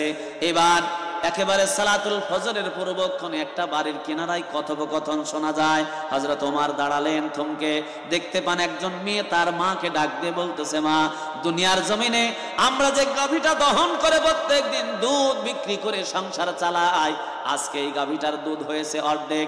এই দুধ বিক্রি করে তো সারা দিনের খাবার আমাদের হবে না। প্রত্যেক দিন যে দুধ হয় তা বিক্রি করে সারা দিনের খাবার চলে যায়। আজকে তো এক বেলা না খেয়ে থাকা লাগবে। মা ডাক দিয়ে বলতেছে, পাগলি মেয়ে আমার, বুদ্ধি থাকলে না খেয়ে থাকা লাগে না। যে হাফ বালতি দুধ হয়েছে, হাফ বালতির সঙ্গে আরো হাফ বালতি পানি মারে দাও, ভালো কাজ। হযরত ওমর রাদিয়াল্লাহু তাআলা আনহু পাশেই দাঁড়ায় শুনতেছেন। মেয়ে ডাক দিয়ে বলতেছে, মা, কি কথাটা বললে তুমি? এইরকম জুয়া চুরি বাটপাড়ি করলে দুনিয়ার জমিনে, তাও আবার ওমরের দরবারে। এই ওমরের শাসন আমলে এমন কাজ করা তো দূরের কথা, এমন কাজের চিন্তা কেমনি করে তোমার এই জেহেনের মধ্যে আসে?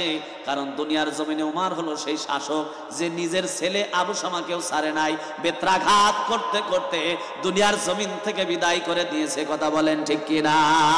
এটা হলো সেই ওমর দুনিয়ার জমিনে কোরআনের বিধান মানার ব্যাপারে ওমরের চাইতে কঠোর আর কেউ ছিল না। আল্লাহ সাদ্দি ফি আমরিল্লাহিল উমার, কোরআনের প্রত্যেকটা বিধান মানার ব্যাপারে আমার উমারের চাইতে অগ্রগামী কেউ ছিল না। এই জন্য নবী বলেছেন লা নবিয়্যা বা'দা, আমার পরে কেউ নবী হবে না। যদি কেউ হতো লাকানা উমার, আমার আল্লাহ উমারকে নবী বানায় দিতেন।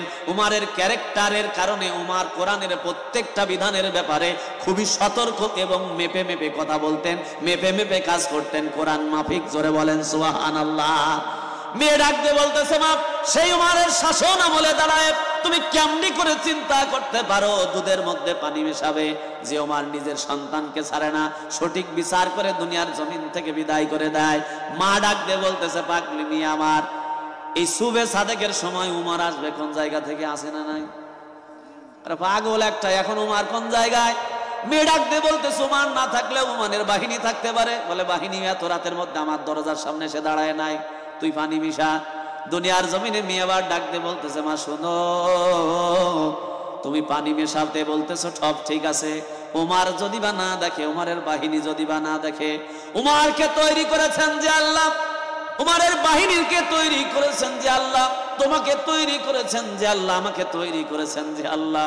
হয়তোবা উমারের চোখকে ফাঁকি দিতে পারবো, উমারের বাহিনীকে ফাঁকি দিতে পারবো, কিন্তু আসমান জমিনের মালিক ওই আল্লাহর চোখকে ফাঁকি দেওয়া সম্ভব নয়। ওই আল্লাহ সব কিছু অবলোকন দৃষ্টিতে দেখবেন। আর এই দুধে পানি মেশানোর কারণে কিয়ামতের দিন আল্লাহর আদালতে আসামির কাঠ গড়ায় দাঁড়াতে হবে। চিল্লায় বলেন কথা ঠিক কিনা? তাহলে আল্লাহ অবলোকন দৃষ্টিতে আমাদের সকল কর্মকাণ্ড দেখছেন, এটা কি আপনাদের বিশ্বাস হয় না? আপনাদের মনে হচ্ছে ঘন কুয়াশা বাংলাদেশে পড়লে আল্লাহ উপর থেকে কিছু চোখে দেখে না? নাউজুবিল্লাহ। আল্লাহ ডান হাতের উপরে যদি আপনি 10-12টা সরিষার দানা নেন, একভাবে দেখতে পারবেন না? আল্লাহ ঠিক তামাম মাখলুককে তার কুদরতি হাতে এইভাবে একভাবে দেখতে পান। আল্লাহর কোনো সমস্যা হয় না, কোন সৃষ্টি তার দৃষ্টির অগোচরে নাই, সব তার দৃষ্টির মধ্যে। জোরে বলেন না সুবহানাল্লাহ। এই জন্য আল্লাহ তাবারাক ওয়া তাআলাকে ভয় করা লাগবে যথাযথ। যে আর দুনিয়ার জমিনে যাই করি, সকল মানুষের চোখকে যদি ফাঁকি দিতে চাই, ফাঁকি দিতে হয়তো বা পারবো, কিন্তু দুনিয়ার জমিনে আল্লাহর চোখকে ফাঁকি দেওয়া সম্ভব নয়। এই বিশ্বাস যখন অন্তরের মধ্যে চলে আসবে, তখন ওই ব্যক্তির দ্বারা কোনো অন্যায় হওয়া সম্ভব নয়। যে অন্যায় করতে যাবে, সকল মনের আগে চিন্তা আসবে যে মানুষকে ফাঁকি দিচ্ছে, কিন্তু আল্লাহকে তো ফাঁকি দেওয়া যাবে না। এটার নাম হলো হাক্কাতু কতিহি। এই ভয় যদি থাকে, তাহলে কবরে গিয়ে শান্তি আছে না নাই? 3 নম্বর, ওয়ালা তামুতুন্না, মৃত্যু মানুষের জীবনের একটা পার্ট। দুনিয়াতে আমরা আসছি, আমরা এখানে তো আগে ছিলাম না, ছিলাম আলমে আরো আয়, সেটা আর একটা জগৎ। ওখান থেকে আসছে আলমে দুনিয়ায়, এটা হলো পরীক্ষার ক্ষেত্র। ইন্না খলাকাল ইনসানা মিন নুতফাতিন আমশাজিন নাবতালিহি ফাজআলনাহু সামিয়াম বাসীরা। আল্লাহ পৃথিবীতে পরীক্ষা করার জন্যই আমাদেরকে পাঠিয়েছেন, এখানে আরাম করার জায়গা না। আল্লাহ উদ্দেশ্য করেই পাঠিয়েছেন আমাদের দুনিয়াতে, এটা হলো পরীক্ষা ক্ষেত্র। এই জায়গায় আল্লাহ পরীক্ষা করবেন। আর এই পরীক্ষার জন্য আল্লাহ পাক কি আমাদেরকে খাতা কলম ছাড়াই দিয়েছেন? কোনো অস্ত্র দেন নাই, খামাখা পরীক্ষা নিয়েছেন। এটা কি আপনাদের বিশ্বাস হয়? আল্লাহ বলছেন ইন্না খলাকাল ইনসানা মিন নুতফাতিন, আমি তোমাদেরকে বীর্য থেকে, তরল পদার্থ থেকে সৃষ্টি করবার পরে 3টা প্রধান অস্ত্র দিয়ে দিয়েছি দুনিয়াতে। যা দিয়ে চিন্তা করে আমি আল্লাহকে খুঁজে পাবে। জোরে কন্যা সুবহানাল্লাহ। 1 নম্বর অস্ত্র দিয়েছে দুনিয়ার জমিনে বিবেক শক্তি, মানে বুদ্ধি শক্তি। কি দিছে? বুদ্ধি শক্তি। 2 নম্বর শ্রবণ শক্তি। 3 নম্বর দৃষ্টি শক্তি। এই 3টা শক্তির বিনিময়ে মানুষ হলো আশরাফুল মাখলুকাত। বিশ্বাস হয় না মনে হয় আপনাদের? ভালো করে লক্ষ্য করেন, একটা গাভীকে যদি আপনি এখন সকালবেলা ছেড়ে দেন, এখন ভুট্টা অথবা ধান লাগিয়েছে মানুষ, এই জমির ক্ষেতের মধ্যে যদি যায়, আচ্ছা মতো এই গাভীটাই ধানগুলি খাবে। খাওয়ার পরে এই গাভীটা কি জানে যে ধান খাওয়াটা অন্যায় হচ্ছে? এইটা খাওয়ার পরে নাংলা লড়ির বাড়ির পিটুনি আমার পিঠের উপরে পড়তে পারে। গাভী কি জানে এটা? গাভী একটা জিনিস জানে, এটা খাইলে মজা হবে আর পেট ভরবে। এই বোধ শক্তিটুকুন গাভীর মধ্যে আছে। প্রক্ষান্তরে আরেকটা জিনিস শোনেন, আল্লাহ লক্ষ লক্ষ বিলিয়ন ট্রিলিয়ন কত ফেরেশতা তৈরি করেছেন, এটা আল্লাহই ভালো জানেন। এই ফেরেশতাগুলি জানে না যে ব্রয়লারের গোশত খাইতে খারাপ লাগে, গরুর গোশতর স্বাদ বেশি। ফেরেশতারা জানে? কথা কয় না। ফেরেশতারা কি জানে? ফেরেশতাদের স্বাদ বোঝার ক্ষমতা, মজা বোঝার ক্ষমতা নাই, কিন্তু ফেরেশতারা এটা জানে যে আল্লাহর হুকুমকে যদি অমান্য করি, তৎক্ষণাৎ আল্লাহর পক্ষ থেকে আযাব আমাদের গ্রেফতার করবে। কথা কন ঠিক না বেঠিক? তাহলে যত জীব জানোয়ার আছে, এরা মজা বোঝার ক্ষমতা আছে। আর ফেরেশতা কুলের মধ্যে আল্লাহ সাজা বোঝার ক্ষমতা দিয়েছেন। কিন্তু আমি আর আপনি মনে করেন, আমি আলী মর্তজা, ভাইয়ের নাম কি মোহাম্মদ আশরাফ আলী ভাইয়ের বাড়িতে চুরি করতে ঢুকলাম। আমি চুরি করতে ঢোকার পরে যদি ধরা না পড়ি, মাল সামান নিয়ে বের হয়ে আসতে পারি, তাহলে মজা আছে না নাই? পুরাটাই মজা। কথা কান ঠিক না ভাই? ঠিক, পুরাটাই মজা। আর যদি চুরি করতে যায় ধরা পড়ি, তাহলে মায়ের পিঠে পড়বে না মাটিতে? কথা কয় না? তাহলে আমি চুরি করার পর ধরা যদি না পড়ি, সে মজাটাও বুঝি। চুরি করার পরে যদি ধরা পড়ি, তাহলে সাজা হতে পারে, সেটাও বুঝি। এটা বুঝি এই কারণে, কারণ আল্লাহ আমাকে বিবেক দিয়েছেন বলে। কথা বলেন ঠিক না বেটি?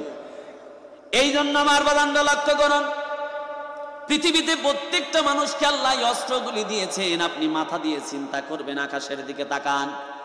আকাশের দিকে তাকালে দেখবেন সাবাং সিদাদা, আল্লাহ ঝুলন্ত আসমানটাকে কোনো খুঁটি ছাড়া, কোনো বান্ধন ছাড়া রেখে দিয়েছেন। কথা বলেন ঠিক না বেঠিক?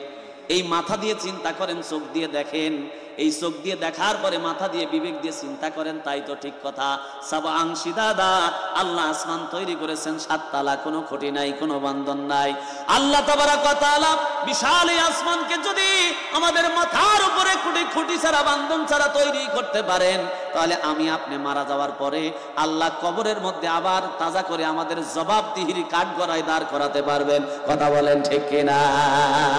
ওয়া খালাকনাকুম আজওয়াজা, আমি আপনি কিছুই ছিলাম না, পিতামাতার মাধ্যম দিয়ে দুনিয়াতে আল্লাহ রাব্বুল আলামিন পাঠালেন।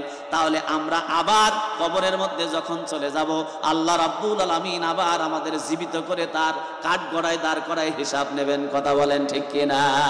এই জন্য মৃত্যু হলো মানুষের জীবনের একটা পাঠ। ওয়ালা তামুতুন্না, আল্লাহ পাক নিষেধাজ্ঞা জারি করতেছেন, খবরদার ততক্ষণ মরবে না। এখন মরা তো লাগবেই, এটা অনাকাঙ্ক্ষিত। আপনি চান বা না চান, মালাকুল মউতের নির্দিষ্ট সময় হলেই চলে আসবে। কথা কোন ঠিক না বেঠিক? চলে আসবে। এখন মৃত্যু অবধারিত, মৃত্যুরও একটা যাতনা আছে, ব্যথা আছে, আছে না নাই? এই কোরআন বলতেছে ওয়াজাত সাকারাতাল মাউত হাক, মৃত্যুর যন্ত্রণা সত্য, জীবন যার আছে তার এই যন্ত্রণা ভোগ করা লাগবেই। কথা বলেন ঠিক না বেঠিক? এখন এই মৃত্যুর যন্ত্রণা থেকে বাঁচতে হলে আমাদেরকে সহি আমল করা লাগবে। কথা বলেন ঠিক না বেঠিক? ভালো আমল করে কবরে যেতে হবে। ভালো আমল যদি করেন, তাহলে অবশ্যই কবরটা হবে সৌন্দর্যমণ্ডিত জান্নাতের বাগান। কথা বলেন ঠিক না বেঠিক? এখন ভালো আমলের মধ্যে যতগুলি আমলে সালে আছে, নামাজ থেকে শুরু করে, জিহাদ থেকে শুরু করে, এর মধ্যে এক প্রকার ভালো আমল হলো আমিম্মা রাযাকনাহুম ইউনফিকুন, আল্লাহর দেওয়া সম্পদ থেকে আল্লাহর দ্বীনের জন্য যদি আপনি দেন, তাহলে আল্লাহ তাবারাক ওয়া তাআলা এই দানের বদৌলতে আপনার কবরটাকে সৌন্দর্যমণ্ডিত করবেন।